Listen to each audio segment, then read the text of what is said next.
Welcome back to WRPL. It's a podcast where we talk about all the things we're watching, reading, playing, and listening to. My name is Ben. And I'm Steve. Welcome back, Steve. I know you had to take some time off, deal with some shit. Nick stepped up. You know, Thanks, Nick. He may not. What's the phrase? Where it's like with his stepfather. Oh yeah, I'm not the stepfather. I'm the father who stepped up. Yep. Yeah, he's not the real podcast host, but the one that stepped up. So thanks, Nick. Appreciate it all the same. Thanks for being our stepdaddy for last week.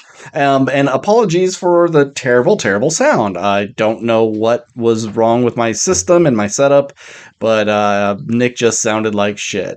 And his voice didn't record very well. All right. Well, once again, thanks, Nick.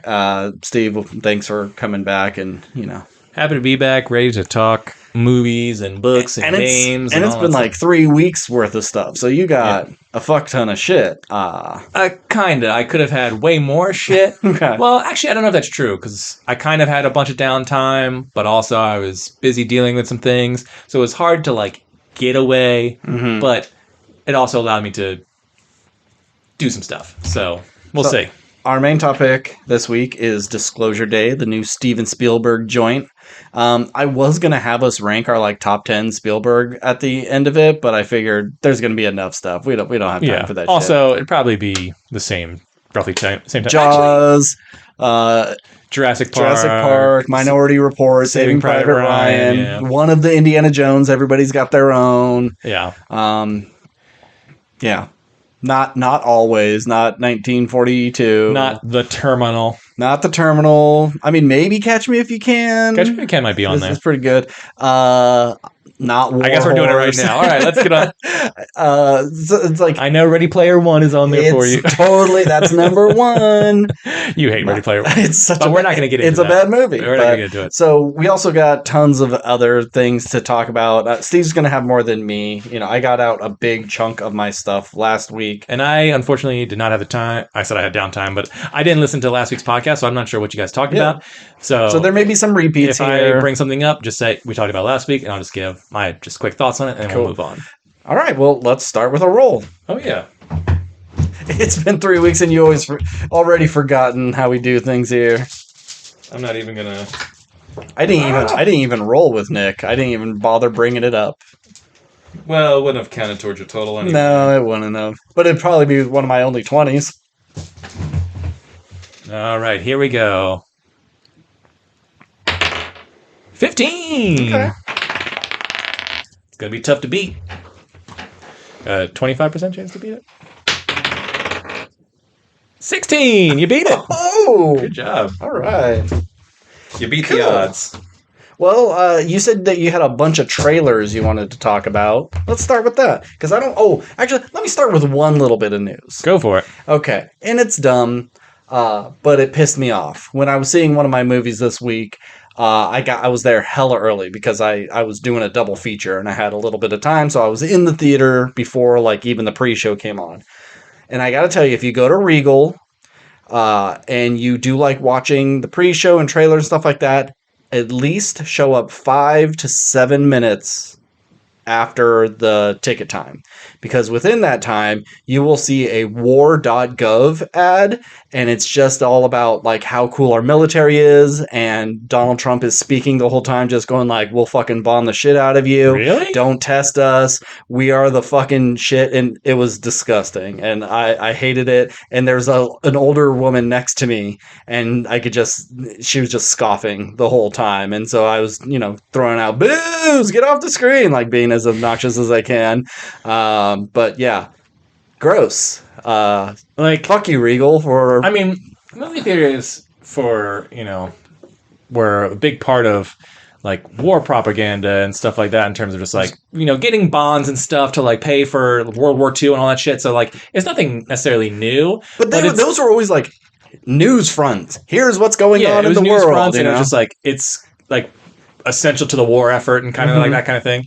But I imagine at this stage in where we are, it's kind of I just want to go to the theater and see a cool movie I want some about like a dog who escapism. falls in love or whatever the fuck it is. Yeah, and it's just like escapism. escape. And then it's like I sit down, I got my popcorn and my soda. I'm just ready to just for 2 to 3 hours not think about the outside world, but this movie, whatever it is. And it's like America. It's like God damn it. And it's not even like a Go Army ad where it's like a recruitment thing. It's a War.gov. It's it's not the Department of Justice anymore. It's a Department of War ad. Mm-hmm. That's disgusting. That's horrifying. So show up to your movies a little bit late. War.gov. Yeah. Gross. And it's like, even when Trump is so like cut up and like you're just taking sound bites, he still sounds ridiculous. He's just like, once we go after you, we'll find you, and then we'll get you. It's like, wow, rousing. You couldn't even cut 2 sentences together to make them sound good. All right, what trailers you got? So this past a week or 2 ago, pretty much every major game studio like launched all their like, check out these upcoming games. We sure did talk about them. And so I'm just gonna, there's a couple here. I'm sure you can guess some of them, but I just want to point them out of things like I'm looking forward to. Resonance, A Plague's Tale. Part 3, right? Part 3, yeah. I'm a big fan of the Plague's Tale games. You're the only person I know who's I know. I don't know anyone else who plays these games, but they do well enough, I would imagine, to get 3 games. Yeah. And I think they are sort of cool and underrated, even though that some of the rat stuff is outwardly cartoony. Like, ridiculously stupid. For a game that's like so grounded in reality, the rats are just absurd. But it's not like the rats ball up into a huge fist and punch a guy, do they? Kinda. Oh, damn. Like, they don't become a superhuman and then like do that, but they do become such like a large wave of rats. Okay. They're like crumbling castles. Okay. And especially in the final area of like game 2, we're talking like a billion rats, like legitimately like making an ocean of like damage that you have to like kind of like dodge around. It's ridiculous. How are they going to top it for the next one? And so I didn't see any rats in this trailer from what I remember. It's like a different thing. I think it might actually be a prequel. I think it's more like magical curses. I think we're like because like essentially these rats were fucking magical anyway. Sure. Without getting into like the game stuff. But it was like kind of grounded in reality to a degree. Where this one, I think, looks more like... I don't know. We'll get in. But looking forward to it.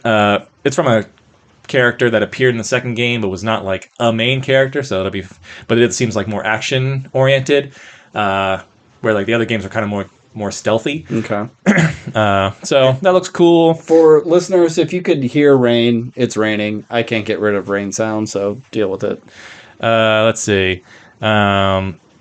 From the creators of Shadow of the Colossus is Jen Atlas. Yep. Shadow of the Colossus meets Rock'em Sock'em Robots. Yep. The trailer tells you nothing of the story. All I know is that you're piloting a giant mech suit and you're fighting other giant mechs. Yep. And it looks awesome. It does. So great trailer there. Obviously, I got 2 more. Wolverine looks fucking sweet. I can't wait. It looks violent as hell. I loved watching him like just run and his claws dragged across the ground and created sparks. That looked cool. What a great way to end the trailer. Just like, are you a superhero? No, I'm the Wolverine. And then just like jumps out of a moving car to kill guys. Yep. So fucking cool. Can't wait. And that's coming really soon. So I'll be playing that not long after it launches. And of course, the game that I'm probably most excited for out of all of them, God of War Laufey, if I pronounce that correctly. Looks awesome. Yeah. I mean, those games are always beautiful. I didn't expect her to get her own game. Yeah. But I like the idea of just like, hey, you know what? All those God of War games you were pitching of like, oh, you want to go to Egypt or wherever. It's like China. What if we just sent you to the realm of the gods and you can fight from any pantheon you want? It's like, well, that's a fucking cool idea. Amazing. And the sword combat looks really fun. And sword ribbon cube combat. Your sword. And her magical hand. Yeah, your sword can talk and is sentient, and the ribbons do like fight. No, people. the sword can't talk. The ribbons talk. Isn't that what she said? Well, the sword is attack. Like it's all fake. Fuck off. Don't get into semantics with me. And then a gelatinous cube played by Jack Quaid. Fun there. I don't know. Do you know what that is from? You're asking the origins of a gelatinous cube? I know it's like a D&D thing. Yeah. But they generally do, and I don't want to say like real gods and real stuff like that. Yeah, I don't know if a gelatinous cube necessarily comes from some other text that D&D adopted and like kind of like made quote unquote mainstream, because I know the gelatinous cube's been around for decades. Sure, but I don't know if it has some deep lore from like oh, this is a Buddhist thing. Yeah. So that I'm not sure of. Okay. But I think it's a fun idea of like because Atreus was awesome to have around just with his like you tap triangle or whatever it was and then he shoots arrows. Yeah. Like, well, now I can summon this cube thing to kick ass. That's cool. Is he going to be in the boat with me as I'm paddling around? Yeah, it's just like, so you have your Mimir character who's kind of like the sword, even though I imagine it's like Mimir's the smartest man in existence or whatever, and I don't think either one of them are like high intellect things, but they're just like good companions to have. But it looks fun and badass and awesome, and the character designs and some of the gods we've only seen 2 and they looked fucking sweet. Amazing. I think the red one was like a Mongolian god of war, and then the other one was like an Egyptian one. I think. Yeah. I think it's like you're gonna fight all the gods of war from all the other religions. But that's amazing. I don't know. So that looked fucking sweet. And I've already seen people pitch ideas. It's just like, oh, when she goes down and comes back up, that's actually a moment when like from the previous game. Yeah, and that might just be people are asking because people want to find connections so bad. Yeah. And it's a fun idea, and maybe that's what it is. And I bet they have something like that in the game, but the ones I've seen people doing, and like, oh, it's when Kratos is fighting Thor, and it was like, okay, but like, she wasn't dead yet, so how? And I know like the afterlife could, or maybe it wasn't that spot, but there was a spot where it's just like she's not dead yet, so how does that work? So. I know the afterlife could be anything, it could transcend time. It doesn't make sense, but like you're just asking for it. You're just making assumptions. Whatever. The point is, it's exciting, and I love those games. I always say it's between God of War and Last of Us, and I typically lean Last of Us. But the more I think about it, the more I'm kind of leaning towards God of War.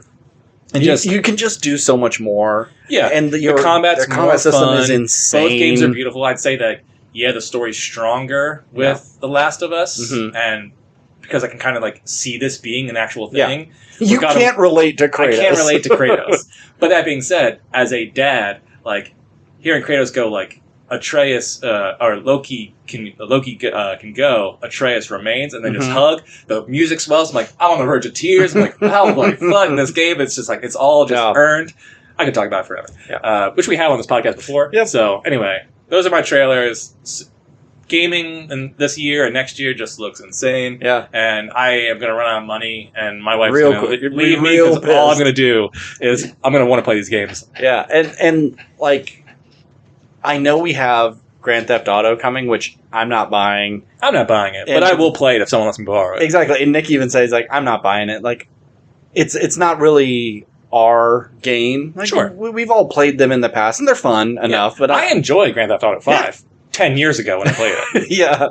But it's funny, like, so many games are like, we got to get this shit out before Grand Theft Auto comes or 6 months after Grand Theft Auto comes out, because no one wants to be the game 2 weeks after Grand Theft Auto. But, like, come on, Game World. There are people who only play, like, Stardew Valley or Animal Crossing or puzzle games that they don't like. For me, I don't care about Grand Theft Auto.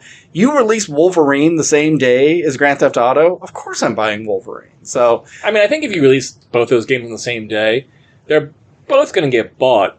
But I think I wouldn't be surprised if more people play Grand Theft Auto before they get to Wolverine. For sure. They don't want to be left out. All these companies, they want their stats. They're just like, oh, I have 600,000 people on at the same time to play this game, and so they can market it and sell more. But you have to realize Grand Theft Auto 6 will be around for the next 15 years before we ever get a Grand Theft Auto 7, or maybe we'll get another Red Dead in there, or a Bully remake or something. Like, they have their time that's going to last forever, because that's what every Grand Theft Auto game does. It's okay to release other games in its wake, because it's not going anywhere. Okay, cool. It must be nice to I mean, obviously, the people do a ton of work, but it must be nice to just have, like, an infinite money factor. It seems I can make one game every 10 plus years, and it'll make billions of dollars each time. Uh-huh. Cool. Yeah. It's like you would think, like, well, at that mindset, I can just rush and make it out. It's like we don't need to rush. Don't need to rush, yeah. Or we can make this game, make $1 billion. We can make another Red Dead, make $1 billion.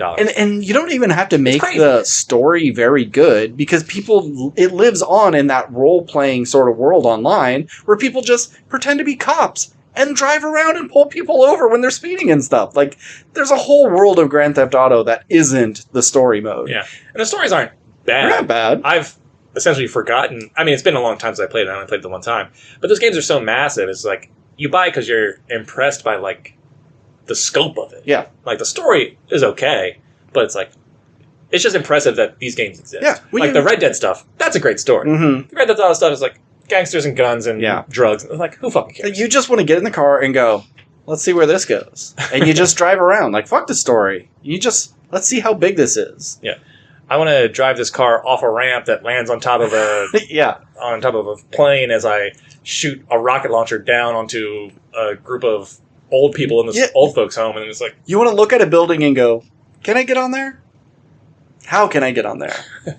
I better steal this motorcycle and ramp off drive up the side of the building, or whatever the fuck. Whatever it is. Impressive games. No shade on Rockstar.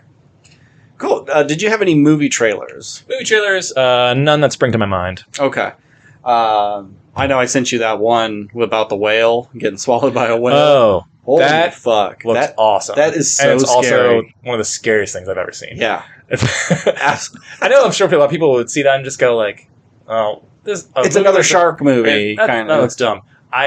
That seems so scary. To have like two giant monstrosities fighting next to you. You can't escape. And then you get pulled in by accident and just swallowed. Now, that might be the best scene of the movie, and that's what we get. Sure. But from a teaser perspective, incredible. Yeah. I loved it. Did you see the trailer for Fall 2? Maybe a part of it. Okay. I think it was on before Disclosure Day. People up on a rock face. Yeah. And she's like trying to reach the walkie. She's trying to get her backpack. But it's like a minute. Okay, then I did see it. Yeah. I wasn't sure if there was a full length one. And like seeing it on the big screen, it didn't really impress me, which is weird. No. Watching on my phone though, I got the sense of like, holy shit, we're really far up there. I don't know why it was almost better on my phone. Yeah, maybe it was just like the quality of your phone, not necessarily like lesser, but because it's smaller, you're not see. Because when I saw it, it just looked so like obviously they can't shoot all this on the side of a mountain range, but it just looks so fake that I was kind of like, I'm not buying this. Did you watch Fall 1? No, but I mean, you told me all about it. I think you should. It's good. It's fun. I think I would like it. Yeah. It's just, I think there'd just be so many movies ahead of it that I would probably never get to. 100%. Yeah. Yeah, I think the only other thing was X-Men 97 Season 2 that we talked about last week. Oh, okay. There's a trailer for that. Oh, okay. I did see that trailer. I'll watch the new season. Of course. I like Season 1. All right, well, I got like 3 movies and about 4 shows. Okay. But go ahead. I have 1 show,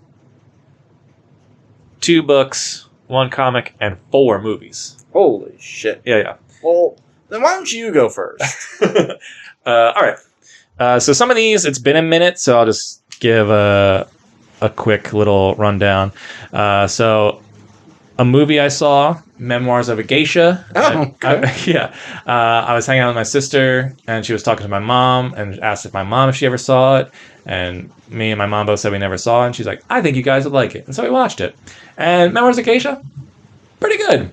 I know it was kind of a big deal when it came out. It's a very sort of simple story of, a young girl who's like basically sold into servitude, who in order to get out of it becomes a geisha. And it's basically like a romance kind of story of a girl who wants this man but can't have him because of her job as a geisha, and will they get together or not, and just like sort of all the like stuff she has to go through in like 1929 and just like to become one. And it's in 1929. Yeah, it's like during World War One or something like that, and how like that's in between 1 and 2. There's like war efforts and stuff that like cause some dismay, but it's not a war movie in any regards. I would have assumed that movie took place in 1700s. Yeah, no, it's early 1900s. Okay. And it's just like her journey from like young girl into like into her geisha lifestyle, and some of the stuff you're just like, man, being a woman sucks, especially doing this, because like I knew nothing about geishas. I just knew that they like were dressed up and like had the white face paint and all that kind of stuff. Or like I think there's a misconception that they were like escorts, but they weren't. They were just kind of like high class, like they were kind of celebrities. They're influencers. They were kind of influencers at the time, and basically the goal was you become so sought after that you basically find the top tier man to take care of you, and then you hopefully fall in love and live the rest of your life in bliss, because you've ascended your beauty to like the max at the time or whatever. And sort of this geisha becomes like the premier geisha at this time and all that stuff. But they do have a thing in the geisha community where you like hand out, basically you take offers for your deflowering ceremony. So men like pay a ton of money to be the first one there. So, and that causes problems about the story. Anyway, so this altogether, the movie, I don't ever need to see this again. That being said, quality acting, set design, great, costuming, beautiful. Like from a technical standpoint and a directing standpoint, like everything just looks like this looks like an Oscar movie. It was nominated for a bunch of stuff. Like I said, from the production side, everything looks great. Ken Watanabe's in it. Always classic guy. Love Ken Watanabe. Michelle Yeoh is the sort of mentor who like brings her in and like raises her to become the geisha. So it's a good movie, but definitely not. I don't think men were the target audience when this movie was getting made. But yeah, it was pretty solid. So that's Memoirs of a Geisha. Right. Don't have much to say other than like it is very, very well made, and I will never see it again. All right. All of my TV shows are like not done. They're either just starting, just coming back, something like that, so I won't have much to say. But third season of Interview with the Vampire is now playing. It's been retitled The Vampire Lestat. Yeah. I've seen a ton. I haven't seen a trailer for it, but I've seen so many ads pop up over everywhere. Like, it seems like this show is fucking huge, but I've never seen an episode. I don't know how many people are actually watching it, but I bet the Anne Rice fans are coming out for it. So I don't think so if they're an Anne Rice fan. So we know the movie Interview with the Vampire, and we know its sequel, Queen of the Damned. The Queen of the Damned movie was like 2 books smashed together, and so we're getting that first half where he's a rock star. And he has now, the Vampire Lestat has seen the book that was being written, the whole interview that had been going on for the past 2 seasons. Lestat is the Brad Pitt character, correct? Yeah, no, Lestat. Ooh, that wasn't a trash can. That was Thunder. No, Lestat is Tom Cruise. Tom Cruise. Got it. Louis is Brad Pitt. But Lestat's not in season 2 very much because it's like Louis has moved on. He's amassed the wealth. He has other vampire lovers and stuff, and he's continuing on with the story. So now the book is out, and Lestat's like freaking out. It's like, that didn't happen. You didn't mention this. Oh, you said my hair was this long. It was actually much longer than that. And like, I never talked to that person. Like, he's just being like a kind of a huge bitch about the whole thing. But he kind of pushed himself into this band, his neighbors that were just like this shitty little band, and he's like, no, I'm so much better playing the instruments than you guys. You're going to be my band. We're going to call ourselves the Vampire Lestat. My gimmick is I'm a vampire, and everyone will just believe it. But then they do things now, when you say he like makes this kind of like gets them to let him into the band, is it he convinces them, or does he glamour them? No, like, he convinces them. Oh, okay. like they're just like playing, and it pisses him off. So he goes over there and like smashes one of the guitars, and is like, you can't just keep playing that note over and over again. And then he like shows he's really good. Then he leaves, and one of them comes out and is like, bro, that was fucking awesome. And so like, you gotta be a part of it. But they do fun things, like he has a body double to go out and like eat a hamburger at a diner, so nobody would go, well, he's not a real vampire. That's just the whole thing, because he'll bring a fan on stage every night and drain their blood, and he actually is draining them, but everyone thinks it's just part of an act. So let me ask you that, because the book comes out, and So it is established in this world, vampires are 100% real. Not everyone believes that. Okay. But it's like that's the claim of the book is vampires are real, and here's their evidence, and there are people just going like, well, this is just fiction, and the author is like, no, it's real. And now the author is also a vampire now, like after hearing all their stories and being like old and dying, he's like, I want to be a vampire too. Okay. So there are other vampires in the world who are like, we have fucking rules that if you reveal yourself to any human, that human has to die, and maybe you die too. Mm-hmm. And so they're coming after him like, you can't reveal yourself on stage playing music and say you're a vampire. And it's like, well, it's just part of an act. Nobody really believes it. And it's like, yeah, but you have like a whole cohort of people who do know it is, but the band doesn't know he's a real vampire. Well, they do by the end of the first episode. And so he's fighting with, the local riffraff of vampires. So it's only one episode's out. A new one's going to be playing tonight. And it's just, I forget how much fun the show is. And like, everybody is just like the best in their roles. Lestat is just I can't not think of him when it comes to aristocratic vampire that's been around for 200-300 years. He's perfect for it. Great show. If you like vampires, it's the kind of the best thing out right now. All right, cool. Yeah, it seems like it's one of those shows where like I've heard so much good, and mostly from you that it's good, but also so many sort of like, sometimes it can be like too much kind of thing where there's like, I don't know. Well, like too violent or too gay or all that stuff, which like that stuff doesn't bother me. Yeah. But like, is it just doing it for shock value, or is it like, is it going over the top and doesn't realize it's going over the top? I don't know. I haven't seen a single episode, but it's not like I've heard enough to make me go like, oh, I gotta see this show. But yeah, you do make good arguments for it. It's a fun time, especially if you like that original movie. Because I went back to watch the movie after watching season 2. And going like, wow, this movie fucking sucks. Because how do you cram all this information into one movie? It's really hard to do.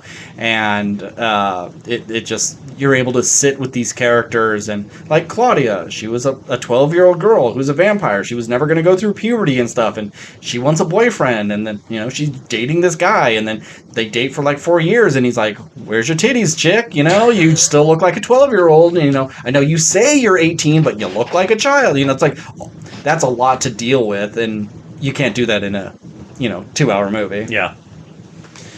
All right, Steve, what do you got? All right, I'll give you the 2 books I read and save the comic book for the next part after you go. So I finished the 9th book in the realm of the Elderlings, the 3rd book in the Tawny Man trilogy called Fool's Fate, the biggest of the 3 books, as they tend to be with Robin Hobb, as she makes the last one the biggest one. And I really enjoyed this book. It took me a while to finish it. I had a lot going on, and I was stuck with it for a while. It took me like 2 months to finish, but I finally got it done. And once again, Robin Hobb, my favorite author, just chapters upon chapters of not a lot going on, but just her world building and her character work, and how she just like slowly lays the groundwork for like big things that happen. It always is super effective to me, and always leads to interesting things, and the relationships these characters have with each other, and how they like fall apart and come back together, and how you think one thing's going to happen because they're telling you it's going to happen, and then it like does, but then there's also a way around it. And it's one of those things like, without getting into a spoiler, really, it was just like, is this character going to die? Yes. But do they do the thing, and it's like, oh, well, they had this power that they didn't know they had, and now that person is still able to come back. And but like, you don't feel cheated, even though like you've seen that trope so many times. At least for me, I think it worked, because like the magic is so not loosely described. Like everything makes sense, and the rules are there, but like how they slowly add into it, because it's sort of like Lost magic, where there's like there's ancient scrolls that have been lost to time that probably would have taught you all these things, but it's like them kind of discovering it as they go along. You got to throw that in so you don't have a hard line in your first book of what you can and can't do. Sure. It's kind of like cheap, but also the way she writes it works, and I never sort of question like anything that's going on. And that's what I often hate, that when reading fantasy stories. It's just like, well, like this, I don't know how this works, and it just seems like, oh, well, you know, there's no rules, or the rules are so loose that it doesn't, you know. But she's great. We got the 10 commandments, and then suddenly here's 10 more commandments. Oh, they were lost to time. Yeah, but it's not like I can summon this power and become, you know, Goku or something. Like, no one's like a god, but they just have this cool power that they can do different things, and as the books go on, you kind of like get more abilities, but it's not like you're shooting fireballs at your hands and shit. I was able to talk to animals, and now I control water. Like, what? What does that have to do with anything? Yeah, but it's like, in the first book, I can talk to animals, and then by the third book, it's like, oh, well, now I can transfer my consciousness into an animal. We share a brain, but then I'm able to like get my consciousness back into my regular body. That makes sense. It's all within that animal. Or like, as we're connected to this animal, I take on more animalistic traits, and then my animal takes on more humanistic traits. Yeah. Whatever. But it all just works, and it's great. And it typically, Robin Hobb's third book is always just like, you have it's either you have the climax, and then there's like 200 plus pages of just like not really much going on, or like it's 300 pages of not much going on, and then the climax happens, and it's like, well, that's it, and it kind of like wraps up real quick, and you don't want to see the aftermath. Where this one, of the two previous trilogies, how they ended, kind of worked a little bit more. Like, it had the big climax, and, you know, the bad guys are defeated or whatever, and then there's still like a while to go, but it never felt like it was just kind of like dragging, even though it was just kind of long stretches of it. It's like, well, we're on a boat and we're talking about stuff. Well, we're off the boat and now we're on the beach talking about stuff. Well, now we're walking to this place to get to this place and talking about stuff. Well, now we're this place and now we got to talk about this stuff. But once again, it's like, it's kind of always just like, well, get to the end. Yeah. But at the same time, I'm never bored. Okay. So Fool's Fate, great stuff. I'd say it's... And this is done? Done, or is there another trilogy after this? So there's a quadrilogy after this, and then the final trilogy. She's obsessed. Yeah. I don't know if... I mean, as my favorite author, I'm sure I'll read the quadrilogy, but it's the one I hear is the weakest of all of them. Okay. And it also deviates from Fitz. Okay. Because Fitz has 3 trilogies, and then there's the 2 other stories that are set in the same world, but different characters. Okay. So we'll see, but... You also have some Wheel of Time to get back to. I do have some Wheel of Time to get back. I have so many books, and I keep acquiring more books, and I'm doing this thing where, like, now I've just got like 20 books that it's going to be years till I get to them. So why am I collecting books if it's going to be years? So I should just finish what I got. But I have a problem now, and I blame my wife. So it's the perfect thing of, like, if you keep them until you retire, now you have your retirement fund, you know, of things to do. Yeah.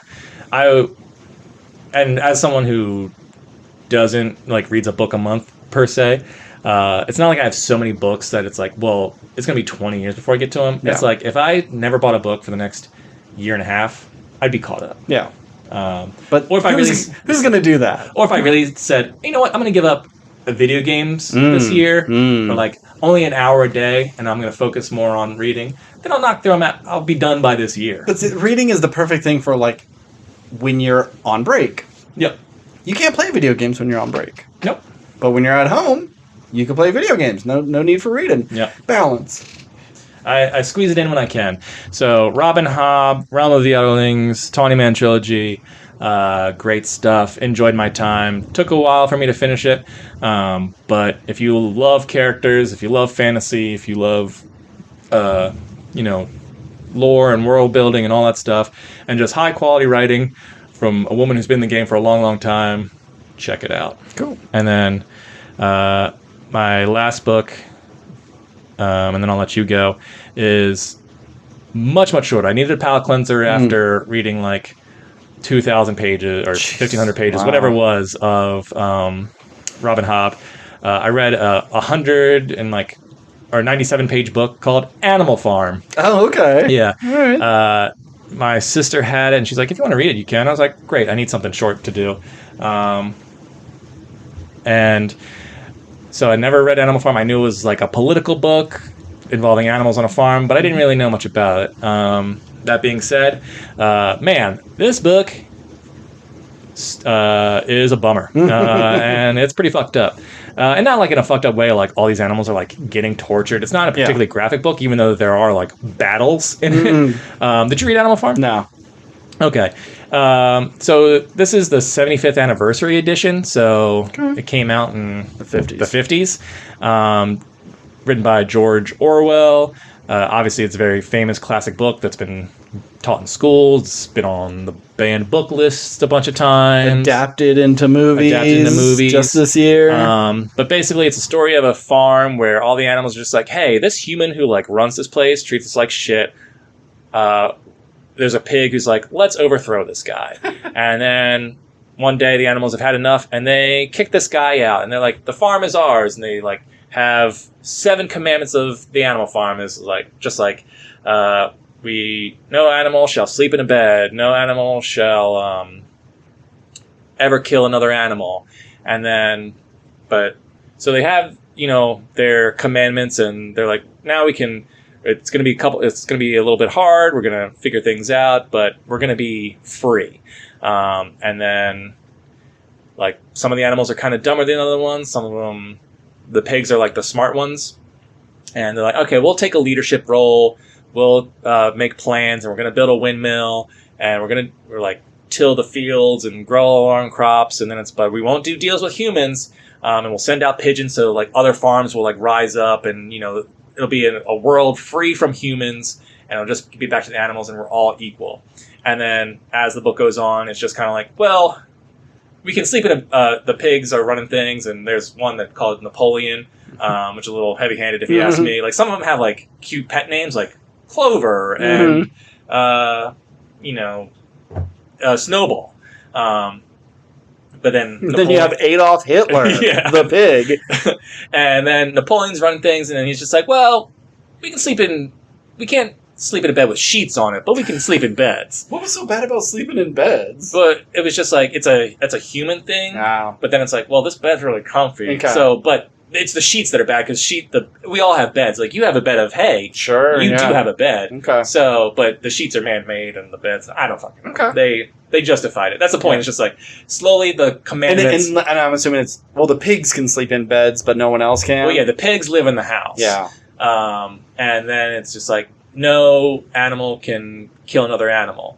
And then like, oh, well, this one animal, we think who's talking out, it's like, he betrayed us. He was actually fighting on the human side, so they or whatever, they banish him. And, oh, you animals are helping that. We can't have that. So they start killing those animals. So it's like, you can kill animals with a cause. So the commandments change. They're all working harder than they were under the humans, but it's for their freedom, so it's okay. And, some of them can't read the commandments, and things get changed. I was like, I don't remember that change. I don't remember that statement being there, but it's written on the wall, so it must have been there the whole time. And every chapter you're reading, you're just like, wake up, you dumb fucking animals. Like, how can you be falling for this shit? And anytime anyone wants to, speak out, the pigs, have dogs, 6 dogs who will just, tear up anybody who, backtalks. That's, their bodyguards. So, everyone's too afraid to speak out because they'll get hurt. But then they're also dealing with humans who are trying to, come back with guns, and they're dying. And anyone who, remembers the olden days, most of them are gone. So all these kids are getting, taught this new stuff. And once again, every chapter just oh my God, you fucking dumb animals. How can you be falling for this shit? And the book has a really great line at the end where because the whole thing is 4 legs good, 2 legs bad. And that's their, Are the chickens hey, what about us? Well, no, they talked about that where, birds count, their wings are legs. They don't have hands. Okay. So they are counted as legs. All right. So that's how they're justified with the chickens. But then at one point, they see the pigs walking around on 2 feet. Some of them are a little wobbly, and I'm just what the fuck is going on here? But at this point, it's been so far into the game that no one speaks up about it, and humans come to the farm and they're drinking alcohol with the pigs and they're wheeling and dealing. and the animals who like kind of remember looking through the window, and the last line is just like, we saw the pigs with the humans, or we saw pigs with human faces and humans with pig faces, and we can no longer tell the difference between the two. And it's just like, oof! The book is great. There's a reason. There's less than 100 pages. It's like not super character driven or like deeply detailed, but like, I don't know. It's just a well structured sort of short take on look how all these things can be started from a good place, but ultimately go back to the way things were or worse, because it's the people in power who do these kinds of things, and like just because you change things doesn't mean it'll stay changed for long, and it's all whatever. Fascism's bad, and it just is a real bummer. And like I said, I kept going like, what, you dumb fucking animals. And then you like look around the world, it's like it to this day, this shit's still happening. Yep. And it doesn't matter if you can recognize it, there's nothing you can do about it. And it's just in that regard, it works so well that it's like 75 years later, it's still kind of fucking timeless. Even though I think we're more aware of these things, and like, we could read the rules on the wall, and we're more self-aware, we're more knowledgeable, we're more educated in a way, but also we're so powerless that it doesn't matter whether we're educated or not. We're still under this thing. Yeah. And it was a real bummer to read, but it's also a really good book that you can knock out in a day. Yeah. I can't wait till that movie is streaming. I really want to see you watch it and know the difference. Yeah, I've only seen the brief the trailer. You're talking about the Andy Serkis one, right? And it's just like, these don't look like the same thing. Like, it looks like not a Disney movie, but it looks like it looks like Charlotte's Web. It looks like Charlotte's Web. Yeah, that's a good comparison. But like, this book is so fucking dark. Yeah. Like, there's animals who are getting gunned down, and like, because I picture they're doing executions and stuff, like Secret of Nim, or like the Watership Down. Watership Down's like, a good comparison. That's what I always imagined this story would be told. Yeah, I mean, even if you look at Charlotte's Web, just like animation style, it's not that cutesy CG animation that we're seeing for this. I mean, you can tell the story 100% without like any real violence, because the book isn't particularly graphic. It's just like, animals were hit and their legs were, everything is just, everybody's wounded or dead. Yeah. It's not like they don't describe blood or like severed heads or any of that kind of stuff. I'm not putting heads on pikes or nothing. Actually, there might have been one head on a pike. Oh, okay. I could be wrong. So anyway, book's awesome. Highly recommend. As long as you don't mind getting upset about the political state of animals and the world. Well, I'm always upset about the political state of animals and the world. So it might just piss you off. Yeah. I mean, it's kind of designed to, I would imagine. It's supposed to be like, wake up, sheeple. Yeah. It is good, though. Are there any horses on the farm? Yeah, there's 2 horses. Stomp those fucking pigs to death, guys. Well, those horses were putting in the work. Like, those are the ones who were, like, kicking human ass like crazy. Yeah. Like, all the animals pitched in and helped out. But one horse, like, his whole thing was, like, I'm going to work harder. Like, we're suffering setbacks. I'm just going to get up earlier. I'm going to work harder than anybody. And he just works his whole life until, like, basically he breaks his back. And they're like, and then the leadership is just like, oh, don't worry. We're going to get him. We're going to take him to the hospital. We can't heal him here. We don't have to. So we're going to have to send him to the humans. But don't worry. I'll work out a deal. And then a truck pulls up and it just says, like, horse slaughterer and glue maker. Like, it just, why would it be labeled that? But so few of them could read. One of them just like, hey guys, we need to like get him off of there. They're going to kill him. It says horse slaughter on the side of the fucking van. And they're like, no, we'll save you. But like, and he can't get up because he's all fucked up, and they can't get, the van drives away. And then it was like, dude, you just sent him off to his death. And he was like, no. Like, that van, that's what it used to be for, but it was bought by the hospital. So it's not actually, so don't worry guys, he's taken care of. And then it's like, oh, I went to go visit him. He died in the hospital. It's just like, they could tell him anything and they can't disprove it. And even if they want to argue about it, the dogs will fucking rip him to shreds. And so you're just fucked either way. It was deeply upsetting. Well, I've mentioned before, I really like For All Mankind. They had their 5th season finale a couple weeks ago. It was good. I'm really excited for season 6. There was they were trying to get to one of the moons of Saturn because that was the greatest chance of finding other life. So what year are we in at the end of season 5? 2005, something like that. And we've been trying to find life on Mars and we haven't found it. We gotta go, but Russia's gonna get there before us, and so they kind of rush the launch and get there.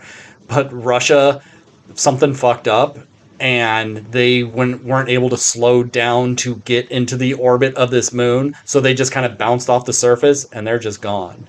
And at the end of the season, we kind of zoom into that ship as it something has happened. You can see the explosion that fucked them up or whatever, but their computer systems are still working, so we'll probably get part of next season of what they're doing as they're just floating off into the infinite scariness. So, but that's just going to be a small part. But anywho, that's not what I'm really talking about. It was a good season, probably the weakest season. You can tell their budget has gone way down, but it's a show with a huge cast. You're constantly, you have people who are on it for decades within the timeline of the show, and then they have kids, and then there's grandkids, and the cast just gets bigger and bigger and bigger.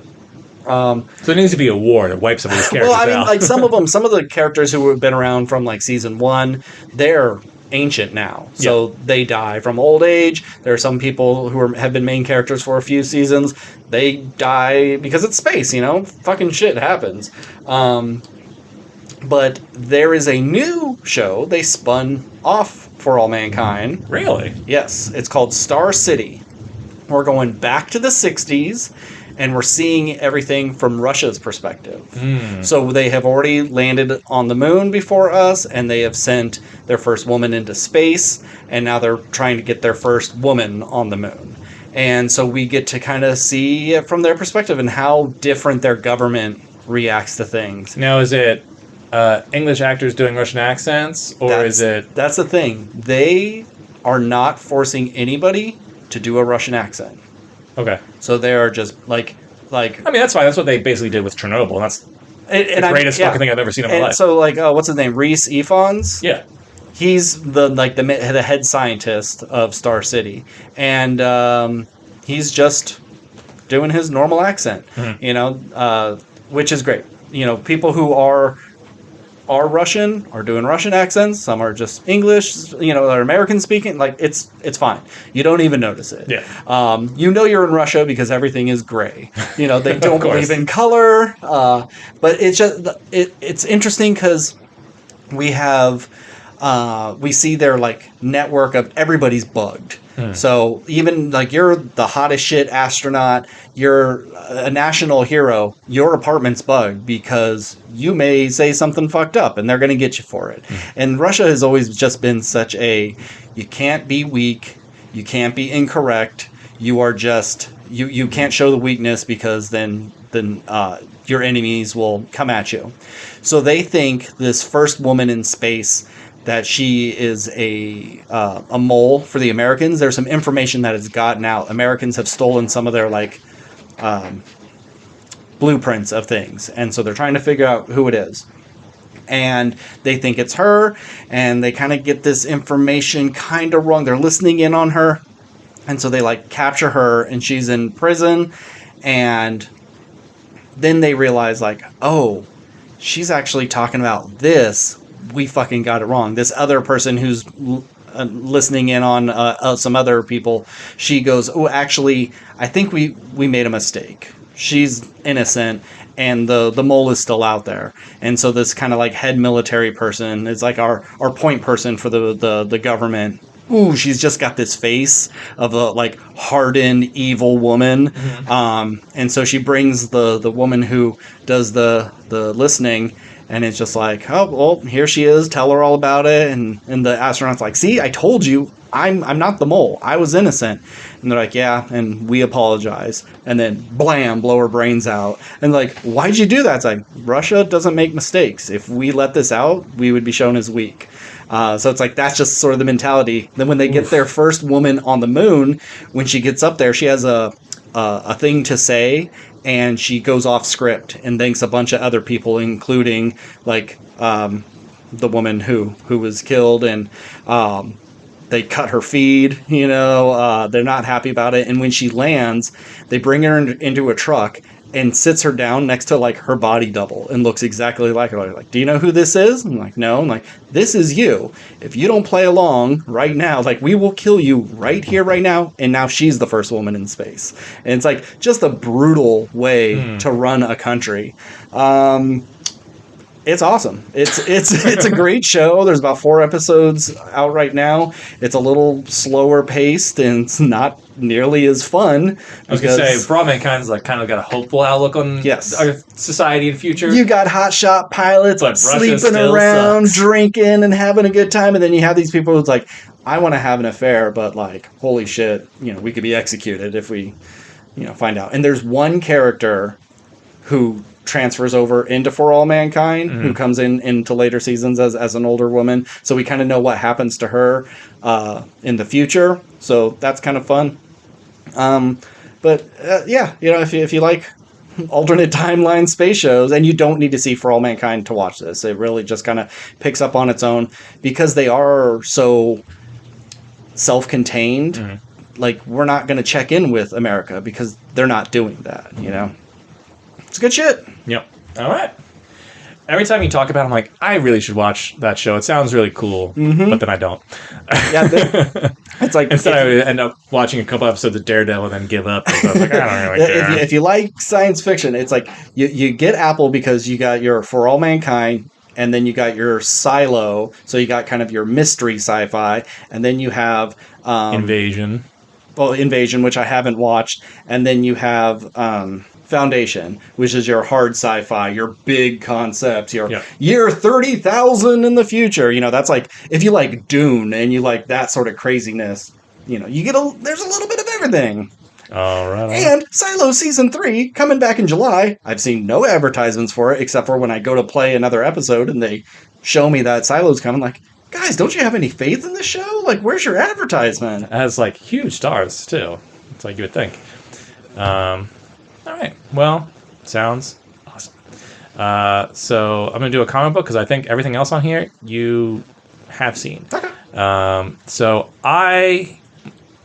Once again, DC has put out compact comics, which I've talked about on here before, where they're taking classic comic books and just making them like manga size. And they're all $10 a pop for these classic comic books that would normally cost you like $30 or more to get. Yeah. And I was like, I can't pass this up. So I picked up Gotham Central. It is a story set in Gotham, not really involving Batman, but the GCPD. And it's just these characters and sort of how the Gotham Police Department works in this world. And this comic is pretty fucking sweet. Like, Batman and villains do appear, but Batman is essentially like cameoing. Is he more of the legend? No, like, he is a vigilante that pretty much none of the cops like really like, but they're kind of accepting that if they can't fucking do it, fine, they'll call Batman. But they can't legally or officially state like, we're working with Batman. Like, the things on it, but like only the commissioner or whatever turns it on, because anyone else who uses it would, or they would hire some, I forget exactly what it is, but they do some loophole where they can like shine in the light and then Batman would show up. But anyway, so you have like Montoya's in here, and they mention Bullock, but he's not in the story. He was just like he was a dirty cop who got put away. Gordon's not the commissioner. He is just not the commissioner yet, or not was? Commissioner anymore. He was. Okay. He's retired now, and he's like, doing speeches and stuff like that. Okay. But Mr. Freeze is like the first case where these two cops are investigating a missing girl, and they go to this house looking for her, and Mr. Freeze is there, and one cop gets killed, and the one cop like fucking hates Batman and kind of blames him for like all these fucking psychos being around here and like not putting them down if he does catch them, and so he's like, I'm gonna crack this case without the fucking help of Batman. And then there's another one where I think typically he's known as Firefly, but in this they call him Firebug. Okay. Where he is like comes back after being gone for a bunch of years, and they like find him, but it's like, nah, man, like I've been reformed. I sold that suit on the black market, and so now they have to find the new guy who has this suit, and so that becomes a case. And then Montoya, she probably has like the most interesting storyline because she's a character I recognize, and then two, I don't know exactly when this comic book came out, but it's about her, like her secret of being gay being found out, and like she's being blackmailed, and she doesn't know who's doing it, and they're trying to like ruin her career and her credibility, even though she is a good cop, and she's getting set up as like so she's gonna like go down for this kind of thing, and she's like, no, like I'm innocent, and like I said, Batman like shows up and cameos, but he might say a line or two and then disappears because he's doing his Batman thing. He shows up, defeats the bad guy, and then it's like, all right, deuces, and then he's out, and it's like, you guys can take it from here. But I'm so used to reading Batman stories with Batman, and he's just essentially not in this at all. And it's just a fun sort of take on. It always felt like the GCPD is always such a big part of Gotham, unlike other superhero stories where it's just like, oh, well, Superman is just kind of like doing this all of his own, or any other superhero. They're not involving the local police force really to help them. Yeah. But Batman kind of works relatively close with them, and they are real people and characters who do help, like, as dirty and corrupt and awful and crime-ridden as Gotham is, like, there are people who care, and they might be shitheads, but they are good at their jobs, and they are legitimately trying to, like, help solve a bunch of these cases that Batman can't do everything. But Robin has a small, it's not even like he has a cameo, but he doesn't interact with anybody. It's just like, oh, I heard Robin did this, and then like cuts away to him like fighting Killer Croc. So you're getting all like the big superhero stuff, but just told from the perspective of like real humans. It's kind of like watching an episode of The Wire, but with superhero shit in it. And I know it's like, and it's the thing I wanted when I imagined Gotham came out, but Gotham is such a CW cartoony, campy, stupid fucking thing where it was never really about like the police procedural. It was just about, look at all these villains we can throw in without Batman in it. I think that's what they really wanted, and then as it went on, the network is like, well, where the fuck's the Joker? Where the fuck's Mr. Freeze? Yeah. Where is it? Like, well, we that's not what it's about. I'm like, well, you can't have a Batman show without that. Like, it's not a Batman show, it's a Bruce Wayne show. Well, you're gonna have to force him in somehow. Yeah, and I only watched the first 3 episodes of Gotham, and the one episode with like the first episode Joker shows up, I was like, okay, that one's kind of good. Yeah. But I could just tell this show is not for me. It's the most roller coastery show. And every clip I've ever seen is like, this just seems fucking stupid. Yeah. But this, I would fucking love to watch this show. Yeah. This is The Wire. This is Law and Order SVU. This is like Homicide, Life on the Street. Like that kind of vibe of just like, it's a real take on police work, but with superhero shit. Yeah. It's like, you can still have Batman, you can still have the villains, and that would be the draw, because obviously no one's going to want to watch a police show just set in Gotham where you don't see any of that shit. Yeah. But it's like, I would love to see cops like investigate supervillains. Yeah. And just do that. And then Batman just kind of pops in, but you're not following Batman, you're not following Batman's character arc. You know who Batman is. You know what Batman's about. Yeah. Let's show some new characters. Yeah. And it's awesome. If you want to borrow it, you can. Cool. You can read it in 2 hours or whatever. Highly recommend. Yeah. I'd love to see like a cop fresh on the beat pull up to a bank robbery and it's Mr. Freeze and realizing like, I can't do shit to this guy, you know? And then watching his partner get frozen to death and being like, oh, awesome. This is what I really signed up for. Yeah, it was just one of those things. It's like, well, they never expect to come across Mr. Freeze, but now he's killed a cop. We got to find him. Well, his suits are powered by diamonds. Let's check the local area of have there been any diamond robberies? And that leads them to go like, oh, well, none of our stores were robbed, but I heard tell that like the local mob family had lost a shipment of diamonds. Well, where's the connection there? Let's go investigate that. And it's just them doing good police work to try and like take down this guy who killed one of their own, and like what that entails.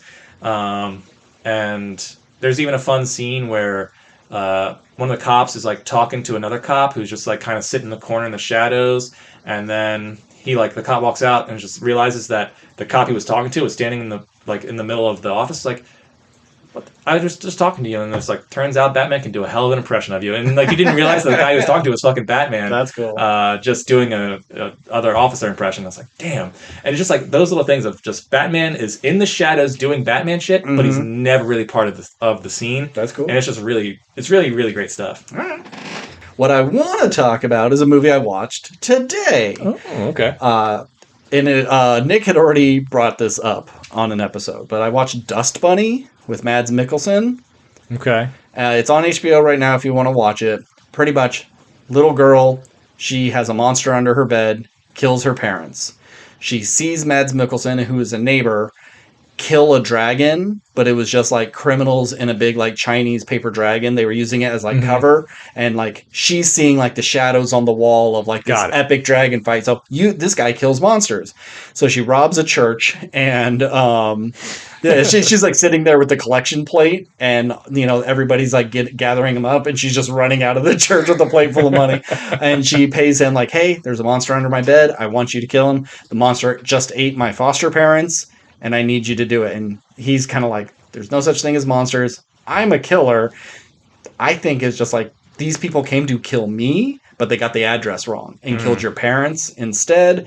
So I'm going to, I have to be protective of you because your parents died because of me, and I can't let you get killed.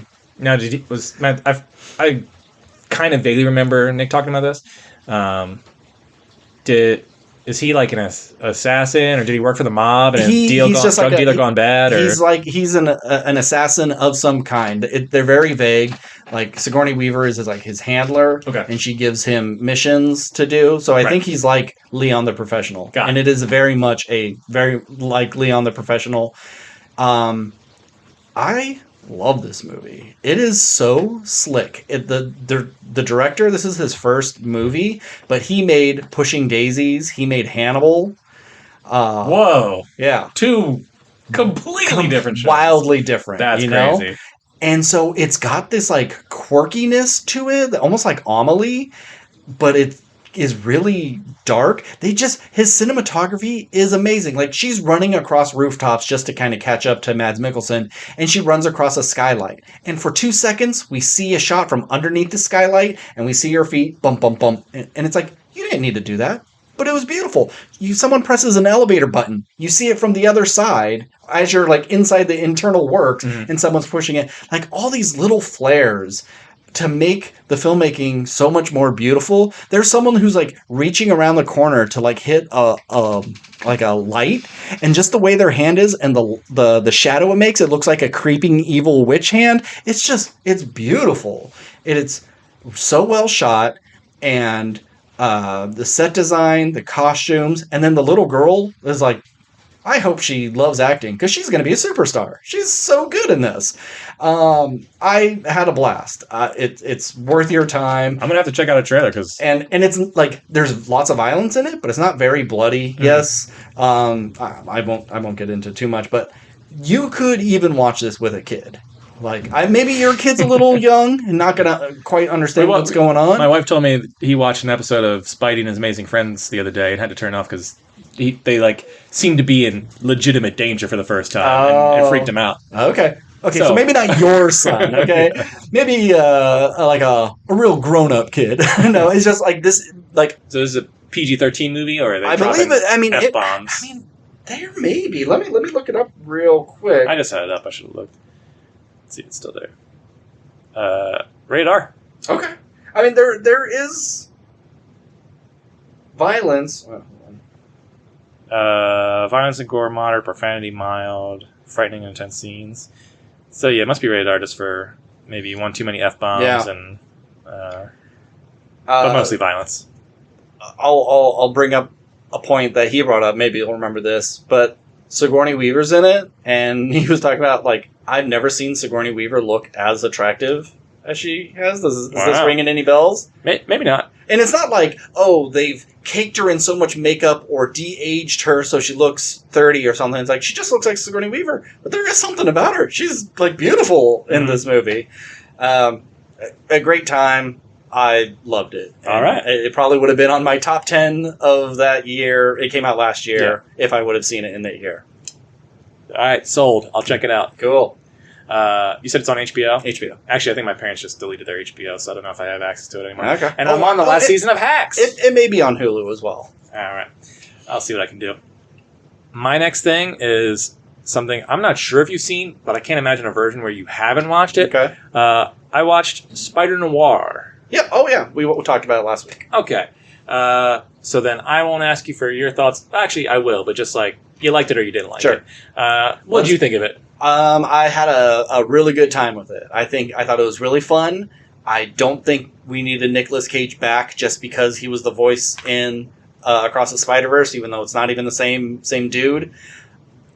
This should have been someone else. And I don't know why. You know BJ Novak? Yes.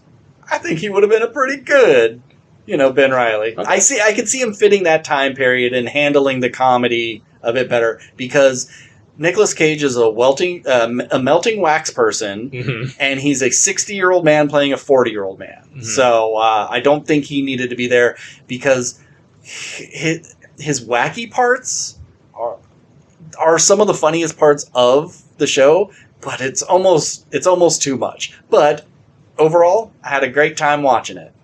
Okay. And one last question, then I'll give you my thoughts. I watched it in color. Oh, okay. Nick watched it in black and white. My roommate watched it in black and white. I started it in color, was so impressed by it, did not want to go to black and white. Okay. What did you watch it in? I watched it black and white. Of course. Because I just felt like... That's what it's supposed to be. It's what it's supposed to be. Did you watch any of it in color? No, but I mean, I did watch like the trailer in color. Mm-hmm. And I was like, it does look good in color. It's beautiful. Yeah, it really did. It's vibrant. And as I'm watching it black and white, I'm like, I might like this more if I did watch it in color. Yeah. But I stuck with it. So my general thoughts is I liked it overall too. I think Lamorne Morris should just get all the work. He's great in the show. And it's not like he has like any sort of like standout scene, but just anytime he's on screen, I'm like, I like him infinitely more than anyone else in the show. Him and the secretary. It's just like, can't they be the show? Yeah, I like them investigating stuff. I'd be all about. Yeah. Yeah, let's kill off Brendan Gleeson is always a good villain. Love him. I don't think he's just doing Kingpin. Yeah, he's any criminal lord you've ever seen in the thing. Like, he's fine, but he's just such a great actor. Like, it's just good that he's there. Okay. I liked all the side villains. I think how Sandman worked and how Electro worked were great. I didn't realize that was Tombstone. Yeah. I had to look it up. And I guess that was the worst thing. It's just like, I thought he was like a fish person or something. He looks like a Klingon or something.